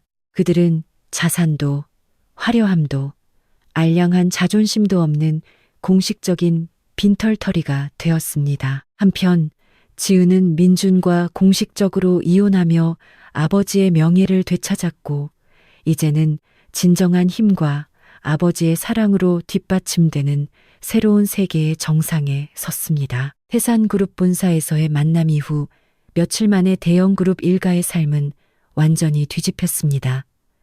배 여사, 민준, 서준은 호화로운 저택에서 쫓겨나듯 이사해야 했습니다. 자산양도 계약이 체결되면서 대형그룹의 부채를 청산하기 위해 저택, 고급차, 심지어 배 여사의 보석까지 모두 태산그룹에 압류되었습니다. 최정우는 약속을 지켰습니다. 그들은 빚의 늪에서는 빠져나왔지만 정말 글자 그대로 아무것도 남지 않았습니다. 결국 그들은 예전의 화려한 라이프 스타일과는 동떨어진 도시 외곽의 비좁은 반지하 전셋집에 자리 잡아야 했습니다. 한때 대형 그룹을 호령하던 배 여사는 이제 좁은 부엌에서 직접 밥을 짓고 재래시장에서 장을 봐야 하는 평범한 주부가 되었습니다. 비즈니스계의 황태자였던 서준은 평판이 바닥을 쳐본 듯한 회사 취업이 불가능해지자 식당 알바를 전전해야 했습니다. 가장 큰 고통은 뼈저린 후회에서 왔습니다. 매일 아침 배 여사는 비좁은 창문 밖으로 시끄럽고 낡은 골목길을 내다보며 태산그룹 꼭대기층에서 내려다보던 풍경과 비교하곤 했습니다. 이제 그녀가 흘리는 눈물은 재산을 잃은 슬픔이 아니라 자신이 얼마나 어리석었는지에 대한 수치심이었습니다. 그녀의 그 냉소적이었던 웃음소리가 이제는 끔찍한 저주처럼 느껴졌습니다. 그녀는 최정우와 지은에게 했던 잔인한 행동이 얼마나 비싼 대가를 치르게 했는지 뼈저리게 깨달았습니다. 어머니, 카페에 알바 자리를 구했어요. 다음 달 월세는 어떻게든 낼 수 있을 거예요. 어느 날 밤 서준이 지친 기색이 역력한 상처투성이 얼굴로 말했습니다. 배 여사는 그저 눈물만 흘렸습니다. 예전엔 도지사 아들 결혼식을 기획하던 네가 이제는 남이 마실 커피 주문을 받고 있구나. 이게 다 내가 쏟아부은 그 커피 한 잔 때문이야. 서준아, 우리가 그 엄청난 부와 명예를 우리 손으로 걷어찬 거야. 한편 민주는 더욱 깊은 절망의 늪에 빠져 있었습니다. 그는 재산뿐만 아니라 아내 지은까지 잃은 공식적인 이혼남이 되었습니다. 일자리를 구해보려 했지만 대형그룹 파산 소문이 쫙 퍼진 탓에 가는 곳마다 거절당했습니다. 게다가 정신적 폭력으로 이혼당했다는 사실까지 알려져 그의 평판은 이미 시궁창이었습니다. 그는 자신의 후회가 아무 소용없다는 것을 알았습니다. 어머니의 헛된 인정과 안락함을 지키려다 자신을 진정으로 사랑해주던 여자 지은을 잃었으니까요. 어느 날 민주는 용기를 내어 지은의 예전 번호로 전화를 걸어보았습니다. 당연히 결번이었습니다. 태산그룹 본사로도 전화해 보았지만 안내원은 항상 지은님께서는 개인적인 전화를 받지 않으십니다. 라고 대답할 뿐이었습니다. 민주는 어떻게든 도덕적 속죄를 해야 한다고 느꼈습니다. 지은을 되찾을 수 없다는 것을 알면서도 그는 지역 병원에서 가장 굳고 힘든 일을 도맡아 하는 자원봉사자로 일하기 시작했습니다. 화려함 속에 살 때는 한 번도 배우지 못했던 성실함과 진심을 온몸으로 부딪히며 배워나갔습니다. 도시 반대편에서 지은은 새로운 삶을 시작했습니다. 그녀는 그저 평범한 인테리어 디자이너로 돌아가지 않았습니다. 아버지의 재정적 지원과 인맥을 바탕으로 태산그룹 산하의 최고급 하이엔드 인테리어 회사를 설립했습니다. 그녀의 회사는 거대한 프로젝트들을 따내며 곧바로 업계의 선두로 치고 올라갔습니다. 지은은 한때 무시당했던 자신의 재능과 노력이 이제는 누구도 부인할 수 없는 거대한 힘이 되었음을 증명했습니다. 최정우는 딸을 몹시 자랑스러워했습니다. 그는 지은과 더 많은 시간을 보내며 비즈니스 전략과 권력을 윤리적으로 다루는 법을 가르쳤습니다. 그는 부를 축적하는 것보다 명예가 훨씬 더 중요하며 명예를 되찾기 위한 복수만이 가치가 있다고 강조했습니다. 아빠, 그들에게 너무 가혹했던 건 아닐까요? 그 사람들은 정말 이제 아무것도 없잖아요. 대형 그룹의 자산 매각 뉴스를 보던 지은이 어느 날 밤 물었습니다. 최정우는 딸을 바라보았습니다. 지은아, 그 사람들은 아무것도 없는 거지 어떤 의미인지 단 한 번도 겪어보지 못한 사람들이야. 그들은 그저 더 이상 과시할 수 없다는 것의 의미만 알 뿐이지. 나는 그들의 목숨을 빼앗은 게 아니란다. 그저 그들을 오만하게 만들었던 껍데기만 가져왔을 뿐이야. 자신들이 그토록 무시했던 사람들이 아무런 연줄 없이 맨바닥에서 기어오르기 위해 얼마나 처절하게 싸워야 하는지 직접 느끼게 놔두렴. 최정우는 지은에게 한 가지 사실을 더 알려주었습니다. 박 변호사에게 작은 단서 하나를 흘려두라고 지시했단다. 만약 그들이 정말 뼛속 깊이 반성하고 남에게 구걸하지 않고 스스로의 힘으로 열심히 살아간다면 그 기회를 발견하게 될 거야. 계속 징징거리기만 한다면 평생 가난하게 살 테고 그들이 조금이라도 더 나은 인간이 될 수 있는지 알아보기 위한 내 마지막 시험이란다. 지은은 이해했습니다. 아버지는 단순히 벌을 준 것이 아니라 아주 값비싼 인생의 교훈을 가르치고 있었던 것입니다. 지은은 자신이 겪었던 수모를 결코 잊지 않았습니다. 그녀는 그 커피 사건을 영감의 원천으로 삼았습니다. 자신의 사무실 한 구석에 특별한 공간을 디자인하고 그곳에 작은 커피잔 하나를 놓아두었습니다. 그것은 그녀 인생의 가장 밑바닥이자 동시에 가장 위대한 전환점을 상기시켜주는 상징이었습니다. 타인을 모욕한 대가가 얼마나 값비싼지를 보여주는 증표이기도 했습니다. 민준 없이 홀로 서기에 성공한 지은의 결단은 도시에 많은 여성들에게 영감을 주었습니다. 그녀는 상처받은 여성이 악을 악으로 갚지 않고 스스로의 진짜 가치를 증명함으로써 권력의 정점에 설 수 있다는 것을 보여주었습니다. 비록 성공하고 행복했지만 지은은 이 이야기가 아직 완전히 끝나지 않았음을 알고 있었습니다. 그녀는 기다렸습니다. 민준이나 배 여사, 서준의 소식을 듣게 될 그날을 말입니다. 돈과 용서를 구걸하는 소식이 아니라 오직 그녀의 아버지 보이지 않는 손만이 알아볼 수 있는 진정한 반성의 증거를 들고 올 그날을 말입니다. 배 여사, 민준, 서준이 모든 것을 잃은 지 6개월이 지났습니다. 가난은 그들을 근본적으로 바꿔놓았습니다. 항상 남의 시중을 받던 배 여사는 이제 이른 새벽부터 일어나 집 앞 골목에서 직접 구운 빵과 반찬을 팔아야 했습니다. 그녀는 더 이상 거칠애에 신경 쓰지 않았습니다. 오직 하루하루 먹고 살 돈을 버는 데만 집중했습니다. 하지만 그 고단한 과정 속에서 그녀는 잃어버렸던 것을 찾았습니다. 바로 겸손함과 정직한 노동이 주는 뿌듯함이었습니다. 비록 몸은 피곤했지만 예전의 그 오만함은 찾아볼 수 없었습니다. 어머니, 서준이랑 제가 번 돈으로 이번 달 월세는 충분해요. 오늘은 좀 쉬세요. 어느 날 저녁 다리가 퉁퉁 부어 퇴근한 배 여사에게 민준이 말했습니다. 배 여사는 지친 미소를 지었습니다. 민준아, 옛날엔 열심히 일하는 사람들을 비웃었는데 지금은 이 땀방울이 예전에 내가 가졌던 다이아몬드보다 훨씬 값지다는 걸 알겠구나. 지은이와 네가 부부였을 때 진작 이걸 깨달았어야 했는데 그게 천추의 한이다.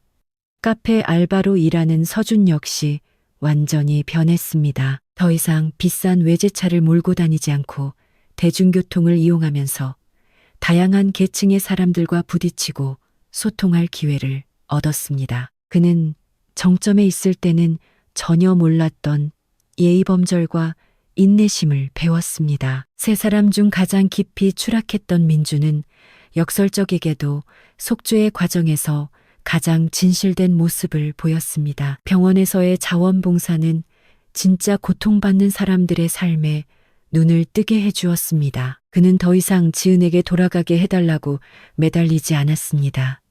그저 자신의 진심 어린 사과가 언젠가 닿기만을 바랐습니다. 그러던 어느 날 민준이 병원의 오래된 비품 창고를 청소하던 중 낡은 서류 상자 하나를 발견했습니다.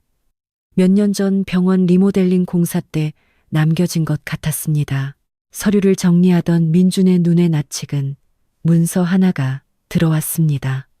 병원 측과 시공사 간의 옛 협력 계약서였습니다. 놀랍게도 시공사 서명란에는 대형 그룹이 가장 잘 나가던 시절 협력했던 회사의 이름이 적혀 있었습니다. 하지만 그를 더 경악하게 만든 것은 문서 구석에 연필로 희미하게 적힌 메모였습니다. 알아보기 힘들었지만 민주는 단번에 알아차렸습니다. 그것은 최정우 회장의 글씨체였습니다. 민준아, 진심이 곧 열쇠다. 커피가 뿌려졌던 그곳으로 가라. 남겨진 것을 찾아라. 민주는 숨이 멎는 듯 했습니다. 그것은 메시지였습니다. 그동안 묵묵히 그들을 지켜보던 지은의 아버지가 숨겨놓은 단서. 최정우는 그들에게 벌만 내린 것이 아니라 마지막 시험을 준비해 두었던 것입니다. 민주는 곧장 집으로 달려가 어머니와 동생에게 이 사실을 알렸습니다. 배 여사와 서준 역시 소스라치게 놀랐습니다. 커피가 뿌려졌던 곳, 지은이와 살던 옛날 전셋집 말이야. 배 여사가 물었습니다. 네, 그곳이에요. 아버님이 주신 마지막 기회임에 틀림없어요. 민준의 얼굴에 희망의 빛이 스쳤습니다. 그날 밤 세 사람은 민준과 지은이 살던 옛날 집으로 달려갔습니다. 집에는 이미 새로운 세입자가 살고 있었지만 두고 온 물건을 찾으러 왔다는 간절한 사정 끝에 잠시 들어갈 수 있었습니다. 그들은 곧바로 거실 식탁 쪽으로 향했습니다. 커피 사건이 벌어졌던 바로 그 자리였습니다. 그들은 무엇이든 찾아내기 위해 식탁과 바닥 구석구석을 살폈습니다. 서준은 새로 바뀐 식탁보를 들춰보았고 배 여사는 의자 밑을 훑었습니다. 민주는 바닥 틈새를 살피다 문득 명함을 식탁에 올려놓던 장인어른의 말이 떠올랐습니다. 이 명함 잘 간직해 두십시오. 그리고 지금의 메시지는 남겨진 것을 찾아라. 민주는 그날 밤 그들이 얼마나 도망치듯 급하게 집을 빠져나왔는지 기억해냈습니다. 그는 식탁 다리 밑과 그 주변을 미친 듯이 뒤졌고 마침내 무언가를 발견했습니다. 식탁 다리 안쪽 틈새에 은색의 작은 USB 하나가 끼워져 있었습니다. 최정우가 젖은 셔츠 주머니에서 명함을 꺼낼 때 일부러 떨어뜨린 것이 분명했습니다. 중요한 정보가 담겨 있을 터였습니다. 떨리는 손으로 USB를 집어든 민주는 서둘러 집으로 돌아왔습니다.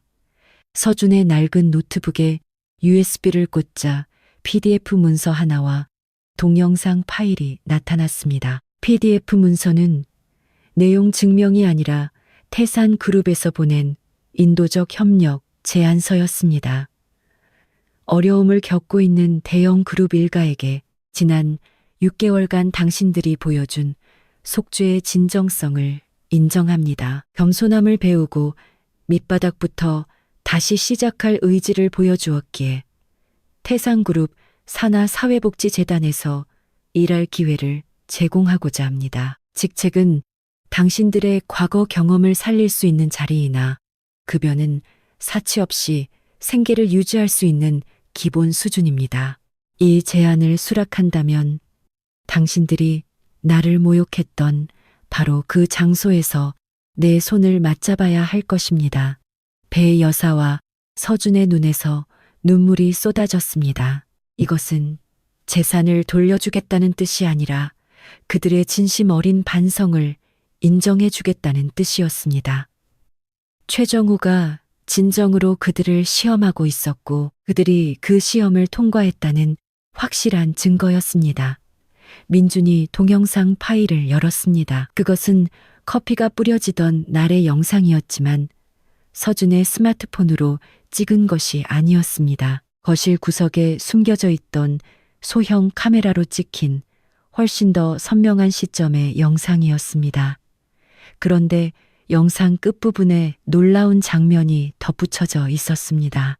셔츠를 닦아내고 명함을 내려놓은 직후 최정우가 숨겨진 카메라를 향해 옅은 미소를 짓는 장면이었습니다. 값비싼 교훈이 될 거다. 민준군. 이 영상을 보고 있다면 명심하게. 나는 내 딸이 자네를 떠나도록 강요하지 않았다. 스스로 길을 선택할 자유를 주었을 뿐이지. 자네가 이 기회를 통해 진짜 자네의 모습을 증명할 수 있기를 바라네. 민주는 엎드려 오열했습니다. 이 단서야말로 명예를 되찾을 수 있는 마지막 기회임을 알았습니다. 비록 아내로서 지은을 되찾을 수는 없겠지만 돈을 구걸하는 거지가 아니라 진심으로 뉘우친 전 사위로서 장인어른을 찾아뵈어야만 했습니다. 그들 세 사람은 이제 무엇을 해야 할지 정확히 알았습니다. 다시 한번 태산그룹 본사로 가야 했습니다. 이번에는 금전적인 자비를 구걸하기 위해서가 아니라 새로운 운명을 받아들이고 그들에게 인생의 두 번째 기회를 준 보이지 않는 손과 악수하기 위해서였습니다. 배, 여사, 민준, 서준은 다시 태산그룹의 대리석 로비에 섰습니다. 이번에는 누더기 같은 옷을 입지도 공포에 질려 히스테리를 부리지도 않았습니다. 그들은 지금 가진 옷 중 가장 깔끔하게 다려진 단정한 옷을 입고 있었습니다. 안내원의 눈에는 보잘것없어 보일지 몰라도 그들 스스로는 새로 찾은 자존감을 품고 있었습니다. 박 변호사가 직접 내려와 그들을 맞이했습니다. 다시 오신 걸 환영합니다. 얼굴이 좋아 보이시네요. 최 회장님께서 기다리고 계십니다. 그들은 6개월 전 자신들의 파멸을 알리는 서류에 서명했던 꼭대기층의 그 회의실로 안내되었습니다. 방 안에는 최정우와 박 변호사 단 두 사람뿐이었습니다. 지은의 모습은 보이지 않았습니다. 그들 셋은 방 한가운데로 걸어 들어가 주저없이 무릎을 꿇었습니다. 이번에 그들의 무릎이 바닥에 닿은 것은 두려움 때문이 아니라 진심 어린 존경과 감사의 마음 때문이었습니다. 민준이 입을 열었습니다. 목소리엔 패닉이 아닌 확신이 차 있었습니다. 장인어른, 저희는 재산을 돌려받기 위해 온 것이 아닙니다. 감사 인사를 드리러 왔습니다. 저희를 파멸시켜 주셔서 정말 감사합니다. 저희가 가졌던 부가 사실은 우리의 어리석음과 오만함을 가려주는 가면일 뿐이었다는 걸 이제야 깨달았습니다. 배 여사가 고개를 숙였습니다. 저는 빵 파는 일을 그만두고 고아원 주방에서 일하기 시작했습니다. 회장님, 남에게 요구하고 모욕하는 법 대신 베풀고 섬기는 법을 배우고 있습니다. 회장님을 비웃었던 제 자신이 너무나도 원망스럽습니다. 저를 용서해 주십시오. 서준이 이어 말했습니다. 회장님께서 보내주신 제안서를 받아들이겠습니다. 재단에서 일하겠습니다. 저희는 그저 더 나은 사람이 되고 싶을 뿐입니다. 최정우가 미소를 지었습니다. 더 이상 차가운 위협의 미소가 아니라 잘못을 뉘우친 자식들을 바라보는 따뜻한 아버지의 미소였습니다. 일어나시지요. 최정우가 말했습니다. 당신들이 변했다는 것을 알고 있었습니다. 민중군이 찾은 USB는 나의 마지막 시험이었고 당신들은 보기 좋게 통과했습니다. 당신들은 더 이상 부를 좇지 않고 명예를 좇고 있군요. 최정우가 손을 내밀었고 민준, 배 여사, 서준은 그 손을 맞잡았습니다. 그 악수는 무겁고 깊은 의미를 담고 있었습니다. 그것은 권력 앞에 항복이 아니라 진정한 화해의 악수였습니다. 제안서 내용은 유효합니다. 당신들은 내가 설립한 강원도에 그 아버지의 사랑재단에서 일하게 될 겁니다. 최정우가 말했습니다. 과거에 당신들이 모욕했던 그런 가난한 사람들을 겸손한 마음으로 섬기기 바랍니다. 이건 벌이 아닙니다. 속죄의 기회입니다. 민주는 담담하게 자신의 새로운 운명을 받아들이며 고개를 끄덕였습니다. 그리고 지은이에 관해서는 최정우의 목소리가 부드러워졌습니다. 이혼은 이미 끝난 일입니다. 그 아이는 이제 일과 자기 자신에게 집중하며 진짜 행복을 찾았습니다. 당신들은 이미 내 딸의 많은 시간과 눈물을 앗아갔습니다. 두 번 다시 그 아이를 괴롭히지 마십시오. 그 애가 행복하도록 내버려 두시길 바랍니다. 최정우의 말이 끝났을 때 회의실 문이 열리고 지은이 들어왔습니다. 그녀는 세련된 오피스룩을 입고 성공과 자신감을 온몸으로 뿜어내고 있었습니다. 그녀의 손에는 비즈니스 보고서가 들려 있었습니다. 아빠, 시티센터 프로젝트 인테리어 디자인 보고서 준비 끝났어요. 지은이 전 시댁 식구들에게는 눈길조차 주지 않은 채 말했습니다. 그러다 문득 고개를 돌려 배, 여사, 민준, 서준을 바라보았습니다. 거기에는 증오도 따뜻함도 없었습니다. 그저 완벽한 타인을 바라보는 눈빛이었습니다. 지은아, 민준이 깊은 그리움과 회한이 담긴 눈빛으로 입을 뗐습니다. 새로운 일자리 구한 거 축하해요. 민준 씨.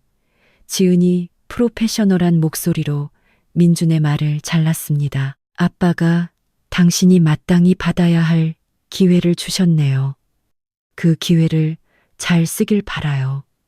지은은 2번 다시 뒤돌아보지 않고 걸어 나갔습니다. 배 여사, 민준, 서준에게 그것은 화려했던 과거와의 영원한 작별이었습니다. 그들은 지은을 되찾지는 못했지만 자신들의 삶을 처음부터 다시 세울 기회를 얻었습니다. 세 사람은 재단에서 일하며 인생의 새로운 챕터를 시작했습니다. 배 여사는 고아원 아이들을 돌보며 마음의 평화를 찾았고, 서준은 자신의 물류 기획 경험을 살려 재단의 보급품을 관리했으며, 민주는 정직하고 겸손한 매니저가 되었습니다. 그들은 더 이상 물질적으로 부유하지 않았지만 도덕적으로는 풍요로웠습니다. 한편 지은과 최정우는 끊임없이 전진하며 비즈니스에서 큰 성공을 거두었고 많은 이들의 귀감이 되었습니다. 지은은 일과 아버지 곁에서 진정한 행복을 찾았습니다. 그녀는 지금 자신이 쓴 왕관이 다이아몬드나 사모님이라는 칭호로 만들어진 것이 아니라 아버지가 딸을 지키기 위해 자신의 가장 큰 비밀을 기꺼이 내어주며 지켜낸 명예와 자존심으로 만들어진 것임을 잘 알고 있었습니다. 대형 그룹 일가는 커피 한 잔의 대가를 아주 혹독하게 치렀지만 결국 속죄와 진정한 명예로 가는 길을 찾았습니다. 자존심과 명예는 가짜 부와 오만함보다 훨씬 더 값진 것입니다. 소박함 뒤에는 예상치 못한 거대한 힘이 숨어 있을 수 있으며 진심 어린 후회는 언제나 구원의 기회를 얻게 마련입니다.